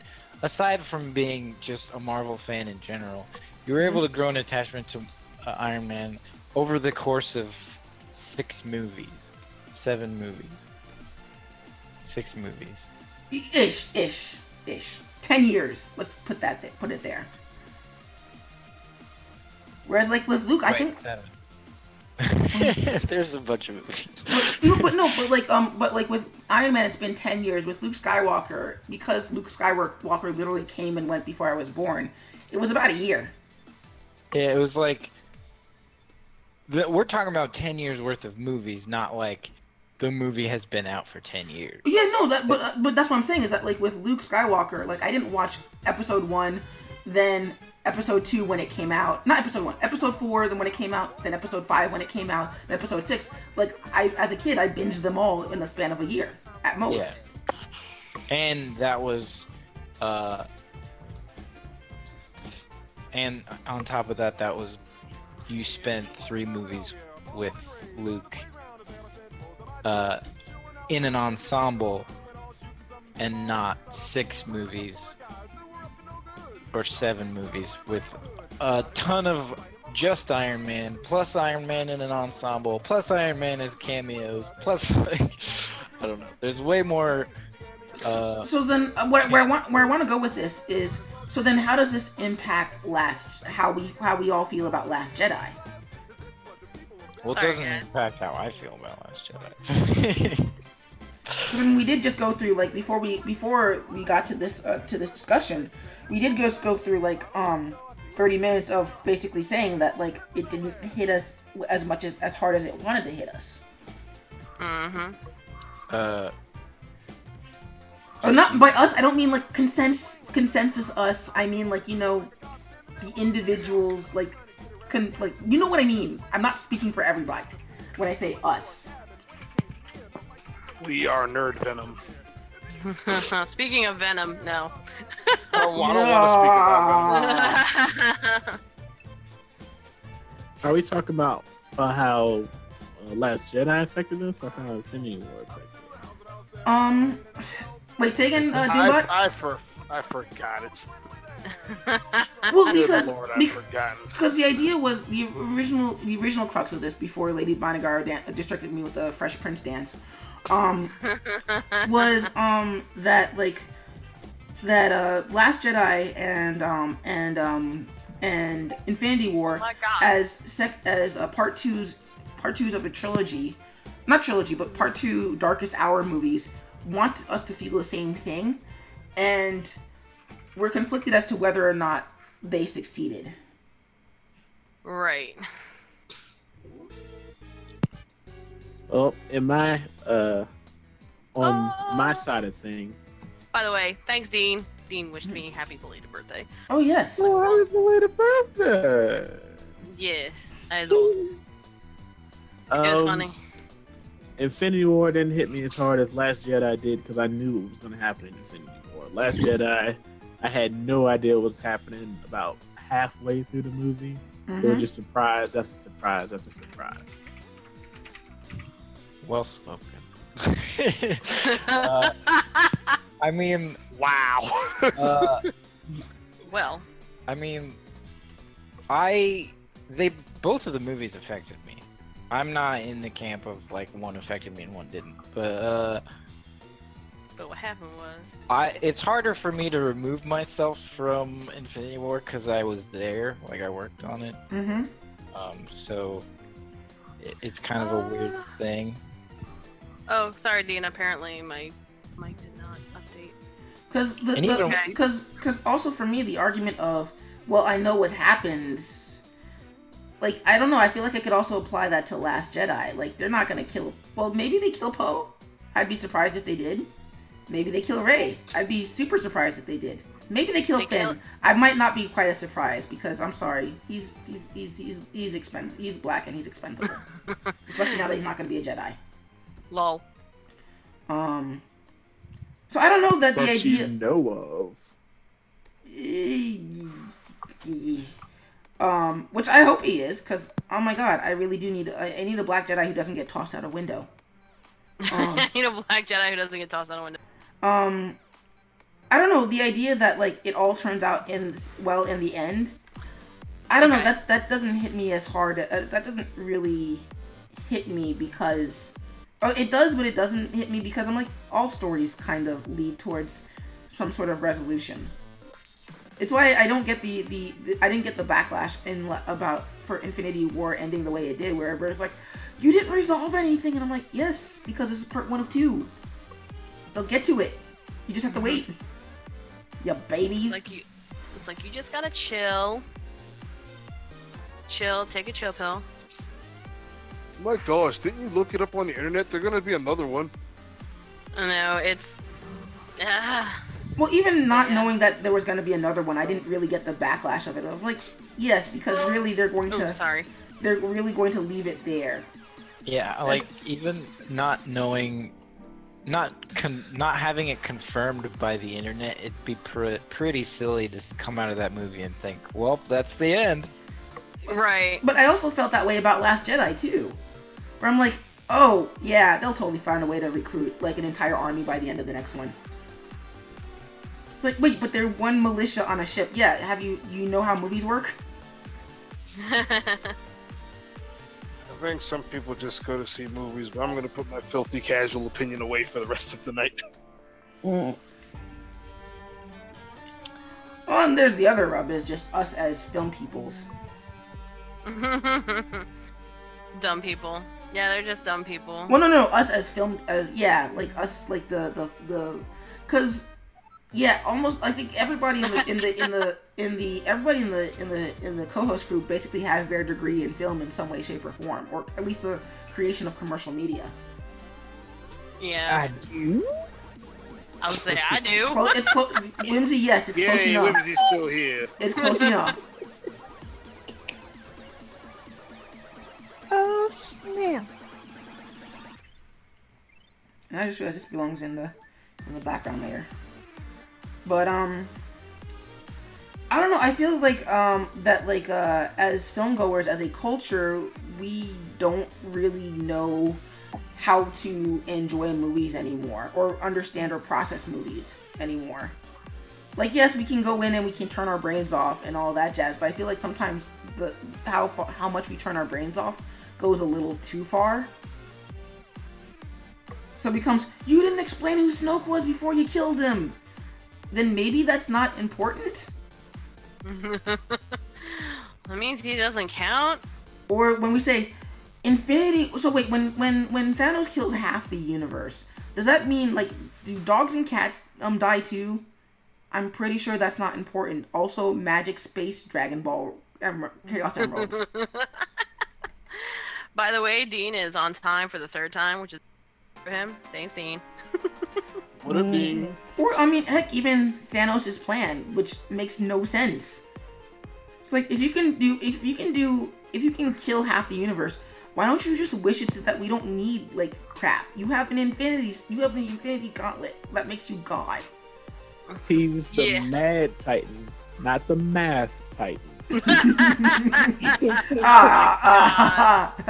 Number 4. I feel physical pain in my stomach. Thank you. Whimsy, That what? was a good one. I'm learning to stand. What? No, no. Stop encouraging this behavior. Nah, we're gonna encourage all of this behavior. I encourage everything. Encourage. Like I don't know where God we. has turned the pun police into his allies. Oh Your God. mileage will vary. He's If- done what what Joker did to Harley Quinn. Damn. So we're in this weird spot with consuming movies where I think as a populace we're not, I don't know, because it's not really fair to say, oh, we're too dumb to enjoy movies, because we clearly still do enjoy movies. But I feel like a lot of both, not just the subtext of like, oh my gosh, I didn't realize that Killmonger and Black Panther fighting in the mines was a metaphor for fighting in the heart of Wakanda for its future. Like not even that stuff, but like, oh my gosh, the CGI was so bad in Black Panther, I can't enjoy it. 2 out of 10. It's like, was it really that bad, or are you just that blind? Well, in their defense, it was kind of bad for a Marvel movie, but that's not the worst CGI I've ever seen. It's not bad. It's not great, but it's also not bad. Listen, What CGI? What's CGR? in Black Panther, like, Yeah, which one? and I wouldn't say it's the CGI as the choreography is not. It's not the strongest. Like in the final battle. Yeah, I mean, I didn't have a huge issue with it, but you could tell at times that they were a little rubbery. Oh. Okay. And it's not so much for me, it's not the rubberiness that bothers me, as just the aesthetic of the rubberiness, if that makes sense. Well, because like I think that rubbery can work if you're not good and that's what you're going for and that's the best that you want. But that's not what they were going for, and I think that Coogler doesn't have as much experience as he would have liked to basically choreograph it in a way where it's like it doesn't feel like you put the camera in one spot and then just watch them beat on each other. Right. By the way, Dean says he watched it bootleg, so it doesn't matter. Don't do that, Dean. Bootleg? Wait, you watched Black Panther on bootleg? Revoked. Ooh, damn. Ooh, How dare you? how dare you? Feed him to my children. Just kidding, they're all vegetarian. Don't worry about it, Dean. So it's a weird There state will of be no bootleg today. Like, tell Uncle Ray Ray to go home. But Not today. The culture. The culture. But honestly, I think that both Infinity War and Last Jedi were ultimately successful because we're still talking about them. That is true. And I don't think it's a competition to see which one will age. Sorry. Uncle Wakanda Skip. Forever for $3. Says Dean. Oh hell no! And yeah, I mean, it's like, and going back to what Fry was saying earlier, it's not really fair to compare them. Like, I mean, that's why I made the video game thing of like, it's not really fair to compare the Switch with the PS4/Xbox, whichever one it is. I don't know. I don't care about it. Nobody cares about it. We'll do it ad nauseum anyway. Or the 7th generation when it was like motion controls or die, or GTFO rather. Turns out that was all just leading to VR. Yeah, VR's still not there yet. I didn't, AR, see but it. AR, I by the didn't time say they get it to was. VR, AR is gonna be like there. I didn't say it was Skip, but I mean, there is VR that is there. Like, have you played Super Hot VR? It's friggin' incredible. I need to. Wait, I have a PS4. I could if I wanted to. We need to go to the VR like place where you put on the helmets and you run through the hallways and all. The Oasis, because screw that movie. Yeah, VR is better as like a when you go to a place to VR troopers. like, I was waiting for somebody to make that joke. when Thank you, they've Drastic. They created a full warehouse where you can like be a Ghostbuster and trap ghosts, and they've laid out the floor plan to fit the game exactly. So when you grab a door, it's really there. Like that shit's pretty awesome. Yeah, the only problem I have with that place is their lack of hiring me that one time I applied. I feel Like, that. There was a distinctive lack of It's hiring called- my ass. Verve? No, that's feels like a movie. I thought it was called Verve. No, that's the streaming service. It is. Yes, I can't Channel Fighters. remember what the 3D place is called. It starts Lady with Banniger, so Uncle Skip. Is that like Uncle Drew? I'd watch that. As long as it's not like Uncle Ruckus, because God Oh no. Lord. Dean's like, VR, are you serious? Hand simulator. Like, what? Hand Void. simulator. That's what it's called. Synthesizer. So what's everybody up to tonight? I'm streaming live now. Ooh. So am I. I was a little Also late, rude. but I actually Oh. have to go and get some exercise. No, Fry, Alright. stay. Fry, it was very enlightening. Oh, Fry. oh, oh, wait, before you go, Fry, did you see the thing I sent you on Messenger? Enlightening to hear me fanboy about Star Wars. And fanboy intelligently. It was I was very gonna say. It forced. was enlightening to know how you feel. Whimsy, get him. I wasn't know around. that much. Hey, but Fry, before you go, don't forget to check the thing that I left in Messenger, because I also have thoughts about that, and I don't like what I read. Okay. You know what I read or wrote? No, Oh. what I read. I saw. Don't crit Hulk. Yeah. So basically, film crit writes, Hulk writes, where is it? Why do you? So somebody asked Film Crit Hulk, why do you think so many modern Hollywood tentpole action sequences are divorced from characterization and storytelling? Hulk writes, because I genuinely don't think people realize that action should be visual storytelling. 2, the Hollywood previs machine takes it out of filmmakers' hands and usually puts it in VFX people's hands. And quite frankly, a lot of them don't know anything about cinematic affectation. Like, the situation is really bad, y'all. I remember when I was talking to somebody about the basics of tension and how to make the audience think X was going to happen before Y came in and surprised them. And they had no idea what I was even talking about. They were like, but the shot was cool, like this. Looks cool, looks cool. All I ever hear is looks cool. They have no idea what they're even after beyond posture and coolness. It's an epidemic. And please do not think that this is a knock on VFX artists who are the most overworked and systematically abused general workforce in the film industry. They're incredible. This is only a crisis of philosophy and purpose. Okay, so that last one wasn't there when I sent it to you, Fry.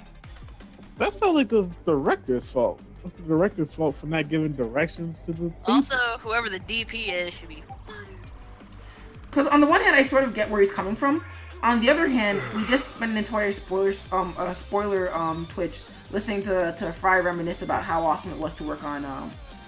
Get to conceptualize on Infinity War. And how they basically took our previs to use for story. Yeah. After they tried to nix it, yeah. So I don't know how I feel about that, because I also feel like as much as the defense at the end is like, hey, don't knock the VFX artists. I'm like, that just, it also tells me that I get where the idea is coming from, but at the same time I feel like you're selling the VFX artist short, even with your defense at the end. And by your, I mean from Crit Hulk. Yeah. I mean, I'm sure that is a thought process in some areas, like in some films, like, let's make this shot because it looks cool, Bay. instead of let's make this shot because it's part of the story. I mean, I like to point to A New Hope as New Hope. a good example of an action sequence that is designed to tell story and character development. Like the Death Star trench run, we have Luke. We have development of Luke as he learns to use the Force. We have development of Han as he comes in to save the day, when we thought he was a scoundrel and didn't care about it. And like, we have the story of these rebels who are, I guess the plot of these rebels Porkins.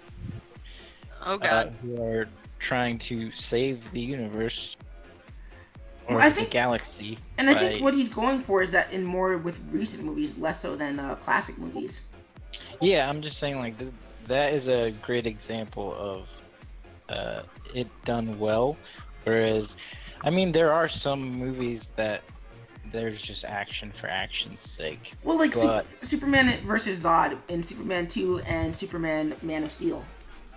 Like, those are Yeah. on opposite ends of the spectrum, where, like, in Superman 2, we can tell that he cares about people. And to a point where Zod uses it against him, where he's just like, oh, you're just gonna keep, you're gonna keep defending them? Well, we're just gonna keep tossing that stuff at you while you keep trying to defend them. Yeah, whereas in Man of Steel, it is literally just punches for punches' sake, CG buildings falling over, like, exhausting, to an exhausting amount. Dragon Ball Z. Yeah. And like, Well, even Dragon Ball Z was more careful. the problem with it is like the story basically stops halfway through that movie and it shifts to CG punching. Like, and then you just have a CG climax for the next hour. As much as I am a Man of Steel apologist, I would argue that the story actually never starts. It just like almost started. Well, Like, because oh, like, Clark story's doesn't- about to start soon. It's Well, about to start. Like, because Clark Credit. keep, like, his arc keeps, like, shifting. It's like, will humanity accept you? Oh, it's not important. The Kryptonians are here. Guess you gotta get over it. Will humanity accept you? Again, the Kryptonians are here. They don't have a choice. And then... Well, even I guess I should say the plot Thing is off. stops about halfway through the movie. the Whereas sequence of events. Yeah. Whereas, yeah, the story. Well, it doesn't help that. What's his name? Cavill? Was Snyder? it David Goyer? Yes. The guy who said that the She-Hulk exists solely slash that the Incredible Hulk can get laid. And everybody's like, you Wait, do, what? you are aware that that's... Yeah, you Why didn't not? hear that? Thanks, Lady B. Yeah. What? Wait, It was like She-Hulk is basically designed as Hulk's slam piece. Isn't that like his cousin? That's what the rest of us said. That's what the rest of us said. What? Okay, that's Oh god, perspective. that's pretty damn stupid thing to say. But yeah, but He's also the David guy who Go- said that what was it? Hero versus Hero is where you go where you've run out of ideas. David Goyer just threw in like a non-linear story for no reason in that movie, so it doesn't help.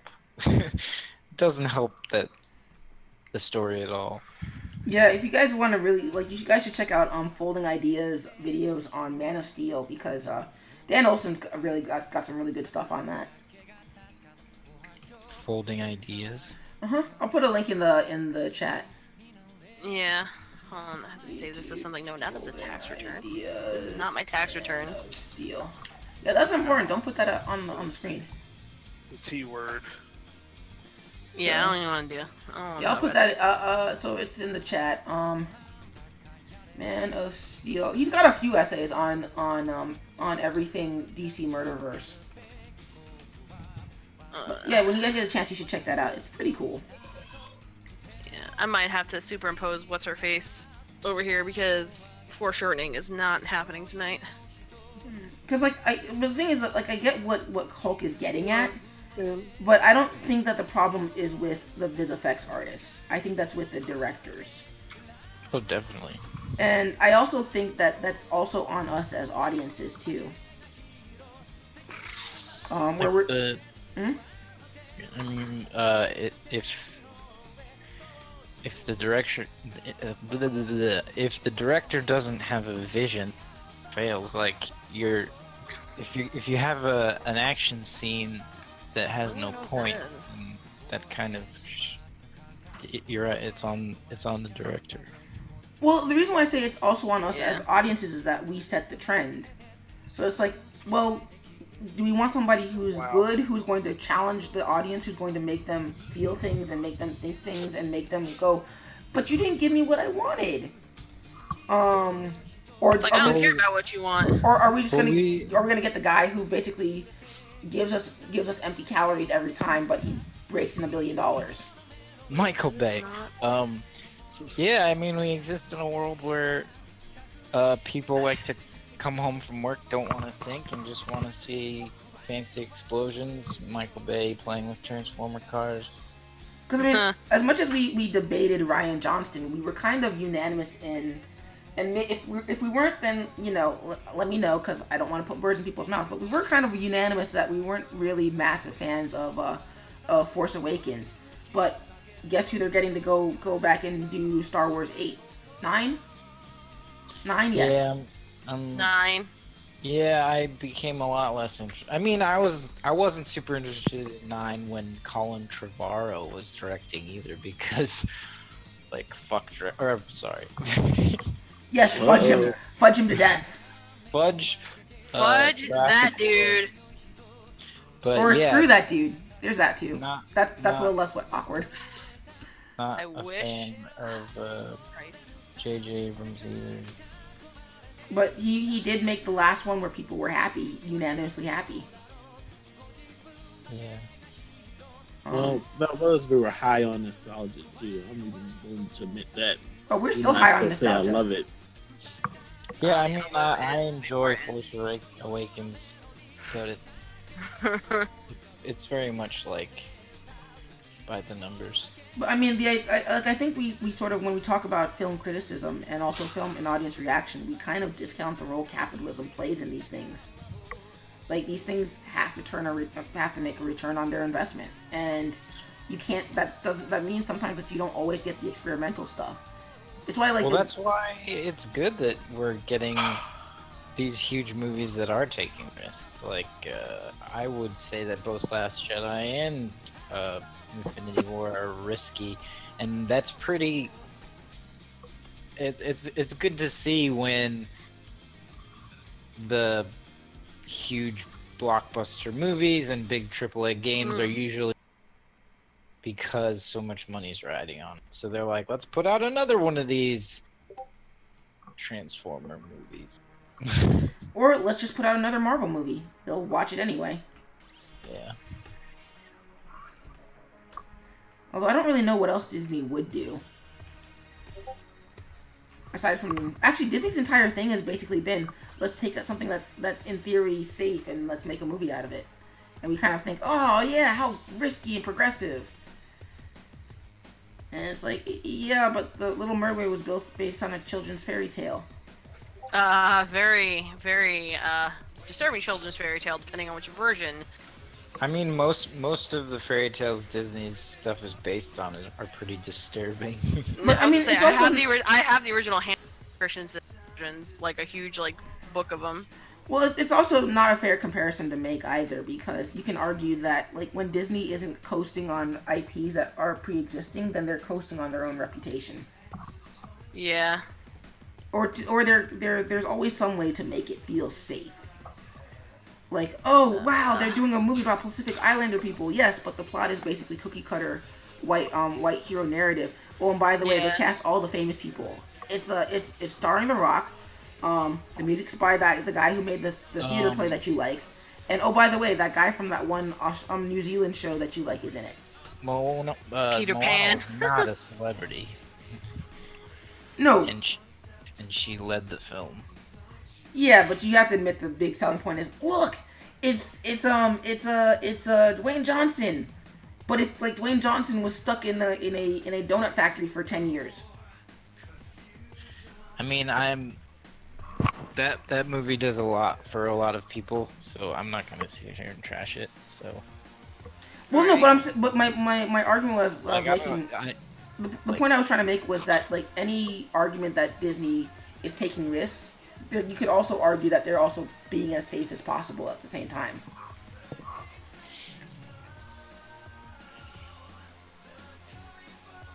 Which isn't Anyway, fair. I'm gonna go exercise. I'm No, Fry, no! I've been holding off long enough. Go, Fry. Alright, well hey, thank you for hanging out with us, dude. Let me shoot you a shout out on the way out. Yeah. Have a good one.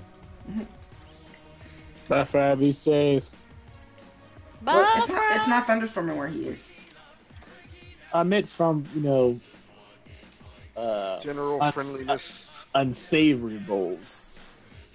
The Right. unsavory. But yep, if you guys get the chance, you should totally check out Fry's streams. One, he's currently streaming God of War, and his quotes are amazing. And two, he's You're also welcome. doing 3D animation. Oh yes, thank you, Doombot. And two, he also streams creative. So if you've ever got any questions about the process of making 3D stuff, him and Doombot are your guys.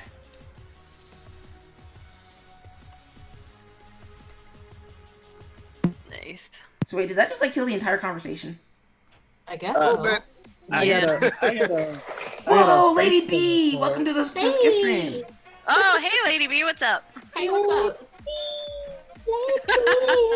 Now it's a party. Yeah. Oh god. Losing her mind. Jesus. I don't sound like a chipmunk, do I? Nah, No, you good. Okay, cool. Nah, you don't sound like a chipmunk at all. Oh my god. Oh, wow. What have I unleashed? I'm just making sure because sometimes I do and sometimes I don't. This webcam is weird. Oh my damn. Done. Done. Damn. Goodness. Dean, giant monkey fighting flying wolf. Okay. What? Rampage. I'm behind. I'm going back and forth between reference photos and Oh, gotcha. Rampage starring Dwayne the Rock Johnson or Rock the Dwayne Johnson. Which If you Fry guys also don't worked on. mind, My dude said Dwayne The Rock Johnson that came out of a donut factory. I was See- dead. Dwayne The Rock. Dwayne The Rock Johnson, he came out of a donut factory. Skip just said that a while ago. I was like, I no. did. Somebody should make that, That a was- quote. That was strange. Someone quote that. I do know that Somebody as clip the, that. as a resident wrestling fan, I didn't give a damn that Rock was in that movie. I did. What movie are we talking about now? Oh, Moana. Moana. Oh yeah. Okay. So I don't know, Is this character going to be slamming people around? I don't really care. I don't know. I guess I'm sort of Like, on, no. on the cynical side of of Disney as a marketing entity, because like at the end of the day, for all their good intentions, they do exist to make money. So even when they're on the right side of history, and that's not really fair to them because I mean the argument can still be made of basically anybody trying to make a commercial property of any sort. Like when you put it in there, you're trying to get specific people to agree with you and be a part of that particular discourse. Like I mean, you could make that argument about Black Panther, where it's like, oh yeah, how we get black people in the seats? We make a movie about black people. It's like no, Nah, really? no, they've, really. been, they've been saying the exact opposite of that for a good 20-something odd Yeah, years. black people won't come Yeah. see a movie about black people. They won't do this. But you could also Yeah, and Some then, more wait, white wait, people and then, for them and to then watch. guess what happens? Get Out comes out and Hidden Figures, and it's like, oh, it works. No shit, really? But I mean, you could argue that like To be fair, that- black people have been walking to black movies for a long damn time. They just weren't as high profile. yeah, I mean that's Tyler Perry's entire career. And we also wasn't. Yeah, he wasn't the hero either. Like I mean, we don't like yeah, no, we didn't. We're not like all out in arms for Tyler Perry, but he was the one making movies for black people by black people about black people. Yeah. They're not great. No, I'm not defending his movies. I'm just saying that that's how he's been so prominent. And that brings up another question. Is just like, okay, so do you with the big conglomerate, do you forgive them for like making money off of your message, or do you acknowledge that like, hey, these things first and foremost are there to make money, and if they happen to align with your interests, well, okay, does that dilute the message? I mean, that's a personal question for anybody. Like, I just want to see a movie like everybody else see movies. You got this dude running around the street punch people. That's what I want to see. I just want to see a black guy doing that, and he's not running from the cops. Or he's not. Nice when you make things nice and simple.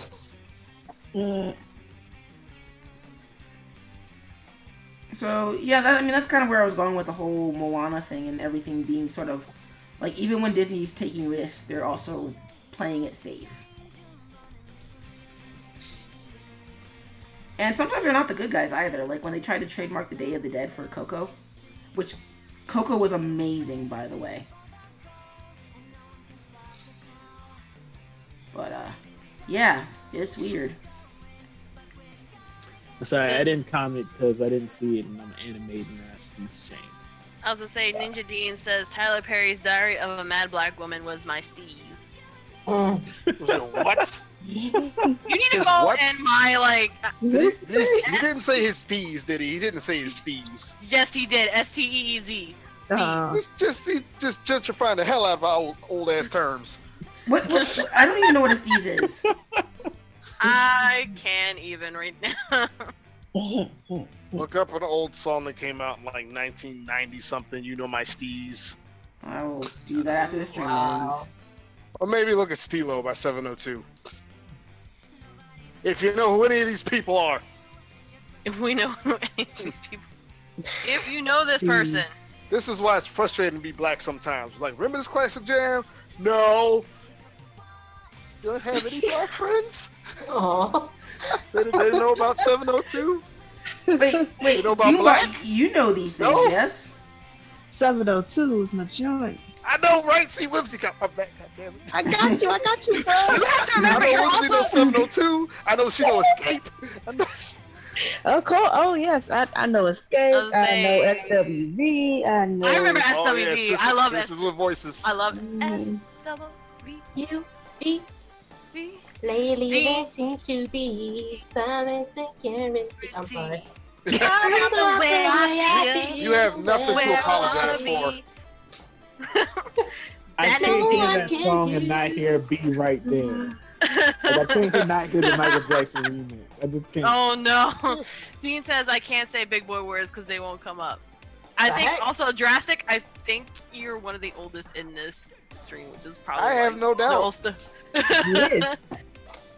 No, I think it's between you and Jiggy for the oldest. No, I'm 70 years old. I would say Drastic's older than me by like 2 years, I think. I just turned 34, so. Yeah. Yeah, no, Whimsy and I turned 30 this year, so. Lol. I turned 32. Woo! Oh my god, we're gonna have a 30 stream. We the babies. That's if you guys. The babes. Well, except that now I'm not on Facebook anymore, so. Well, actually, I guess if you check my Twitter, you can find out when my birthday is. I just realized I always make my inking. I always make my inking. I'm okay. Yes. I'm okay being 36 because my students think I'm like 24. Nice. My students think I'm one of them.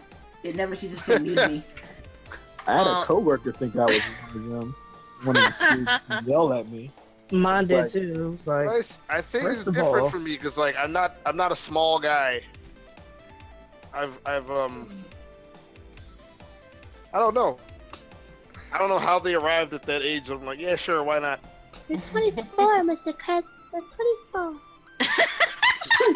Well, I think you also have to figure like what 24-year-olds they see on TV. You're 24. Because that's 24-year-olds on TV are played by 40-year-olds.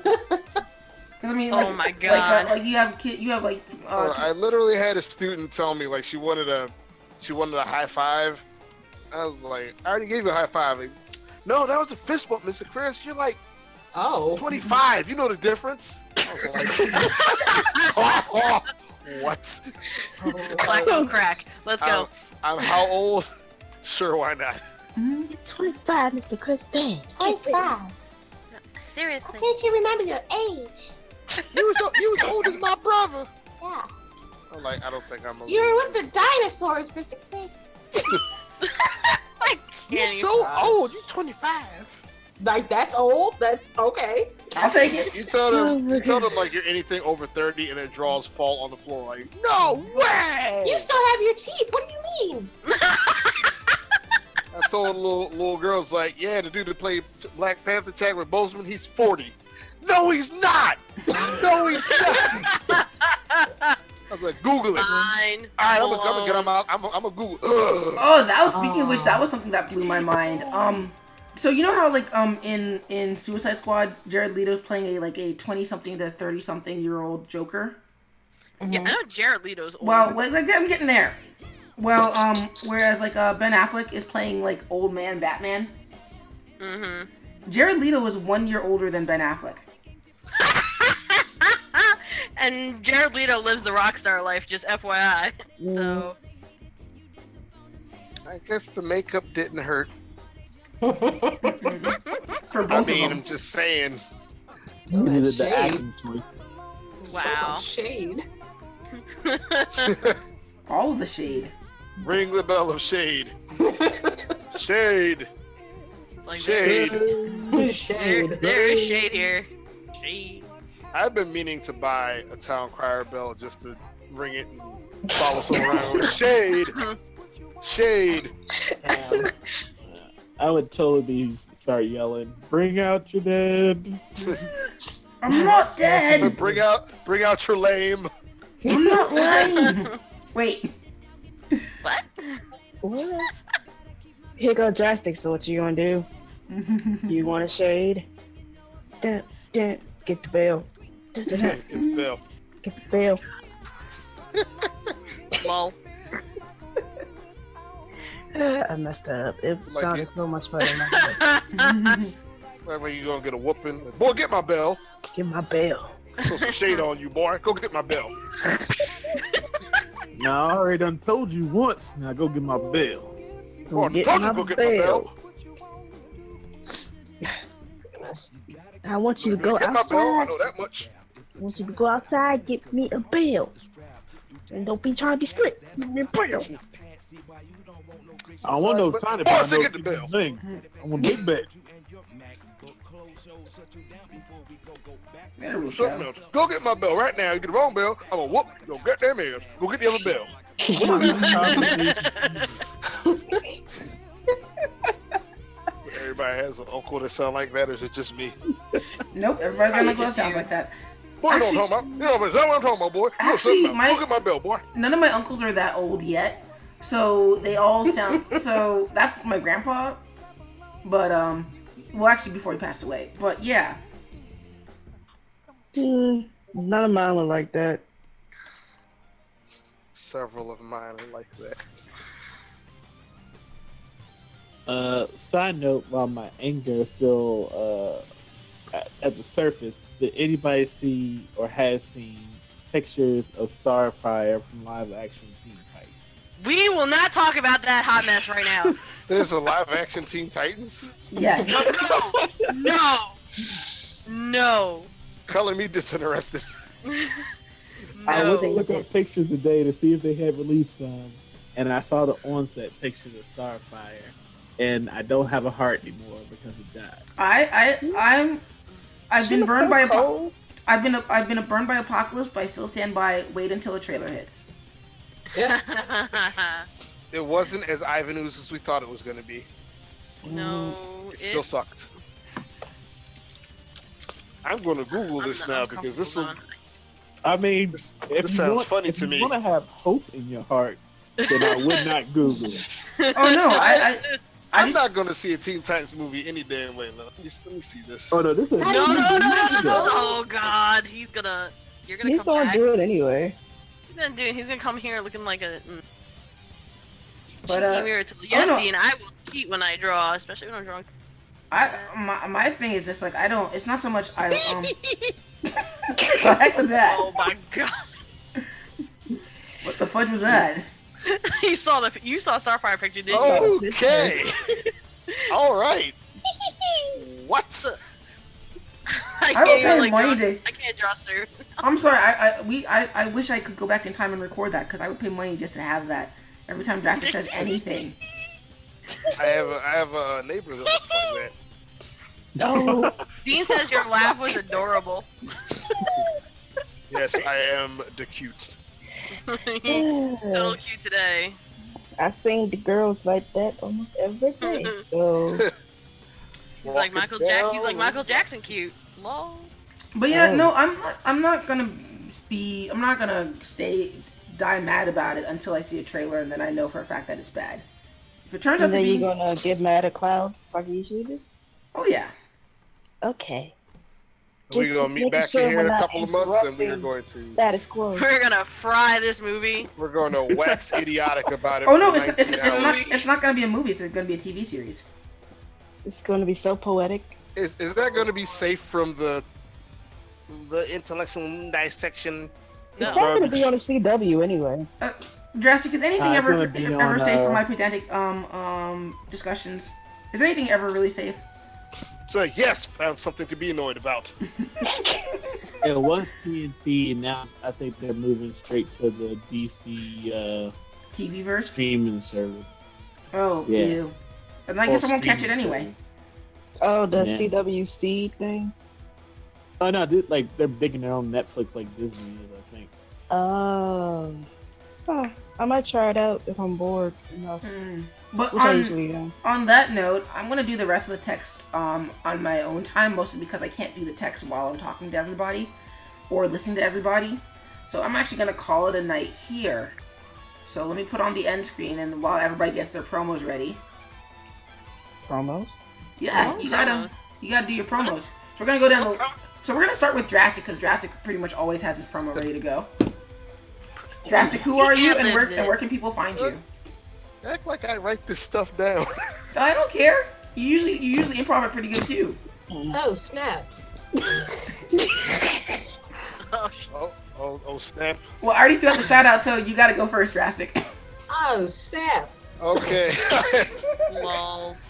I am the artistic master of disaster, the Monday night delight, your friend and mine. I'm my own friend, yes. Drastic Action. You can catch me, Drastic Creative, on the Twitter machine, the Instagram machine, and the Facebook machine. The Facebook machine. And these are all at Drastic Action X, yes? Drastic Creative, Drastic Action X on Twitch and Twitch alone, because I couldn't just have Drastic Action. They wouldn't let me. Some sucker stole my name. Alright, speaking of Doombot, you're up next. Alright, Doombot KV or Doombotics, you can find it at Twitch or on Facebook or wherever VHSs are sold. Do art sometimes as a game stream, and do art with these hands, Drastic. What you ever say? With these hands. Oh, we going at it again? Yeah. Sonic has a worse soundtrack than Zelda. Oh my god. Hashtag fight me, bro. We will fight. Flare up. We will That was the fight. trigger. Skip, not you. We're gonna fight. Alright. See me. Next, Lady B. Oh, hey. Hey, guys. Hiya. First time, well, long time listener, first time caller. My name is, No, you were in the last one. Dead. I'm Lady Bunny Garu, aka Nisi Red. I actually have a webcomic called Peachy Plush, and I also have another comic that's called Face Card that's currently in development. You can find me on Patreon, Instagram, Twitter, Facebook. Facebook. Yeah. We all feel that way about Facebook. And I'm also on Twitch. I'm trying to get things set up, but my computer sucks. You want to throw me some monies? That's cool. But yeah, check me out and check out all these wonderful people too. Speaking of Whimsicaya. Now. Thick promo. Wow. Listen here, meow. Alright, I am Whimsy Kaya Arts. I am Whimsicary Arts. Facebook, Twitter, Instagram, Twitch, Tumblrs. I am also on Etsy, Redbubble, and Society6. Woo. And yeah, I say my name a lot. Make sure nobody else gets it. I am also open for commissions. If you are interested, email me whimsicayaarts@gmail.com. So in other words, buy my stuff. Thank you. I am also looking to upgrade my tech. And if you would be so kind, donate. Coffee, that's KO /FI.com/whimsicayaarts. I thought it was a hyphen. Cow.me/whimsicayaarts. Yeah, because I feel like if you do KO/FI, then you'll like break the website because that doesn't exist. I think it's The KO. backslash means a different page. No, I said that. You said a backslash. Backslash. You meant hyphen. No, I said slash. Yes, Well, you meant anyway, coffee. Coffee. Coffee. Give her coffee. Coffee. All Spelled right. it out anyway. KOFI. Can't even. There you go. Whimsicary Arts everywhere. Get her a Kofi. I don't want no coffee. I want some We don't want coffee. We want coffee. I want money. Speaking of things that we want, we want a promo from Jiggy Art. Because I gotta wrap this up Promo soon. from Jiggy Art. Okay, my name is Jiggy Art. My name, unfortunately, is taken by a lot of people because Ignacio is like Smith among us Filipinos, apparently. I don't know. Wait, that's what you are? Part Filipino, mostly Caucasian, but there's like Filipino, Spanish, and French somewhere on my dad's side. Anyway. No Italian, really? No Italian. No. No. But so my name is taken everywhere. I am also doing commissions. Actually finishing up a commission. You can find me on Facebook.com Jiggy Art. I took it. That was all mine. Facebook.com/Jiggy Art. You can find me. Instagram and Twitter. You can find me at JiggyArt2204. If you want to email me about stuff, my email is jiggyart2204@gmail.com. Next. Can I just say, we should have had Getting Jiggy With It playing in the background. Oh my god. I will add that. I will add that to the. Or if you think I'm Jiggy by the Locks. Is anybody that old? No, it's just you, Grandpa. No. It's just you, man. It's just you, Grandpa. It's just you. The Locks, when they were still on Bad Boy Records, they still had shiny suits. No one remembers. So when Jadakiss was lame, no one remembers. Oh my god. Oh, not Jadakiss. So, on that note, I am your host with the most, the boss with no loss. Yeah, I'm really bad at this. It's your boy, SkipperWing. Like, you had yours ready. Right. You had time to prepare. Well, to be fair, that's why I go last. But also, apparently, nobody let me know that we are like almost 200% over our bit goal for the month. And you almost Wait, have 300 followers. Woo! Yeah, nice. Well, I mean, I love love I love the follower goal. The problem is that the bit goal means that I actually have to do things. So let's see, what does the timer say on that one? Wait, guys. We gotta get Skip to the bit goal because then we can make him more overworked than he already is, and it's fun. Yes. Pterodactyl territory. Let's do it. So yeah, so apparently the bit goal is a sketch giveaway. No, you making it to 200 doesn't mean that I'll do another one. Sorry, that's not how this works. It just means I'm gonna raise it because now I have to expect more from you guys. Lol. What happened now? What are we doing? Oh, we reached our bit goal, which means that it's time for the next giveaway. I'm just playing what you do. I hate you. Skip.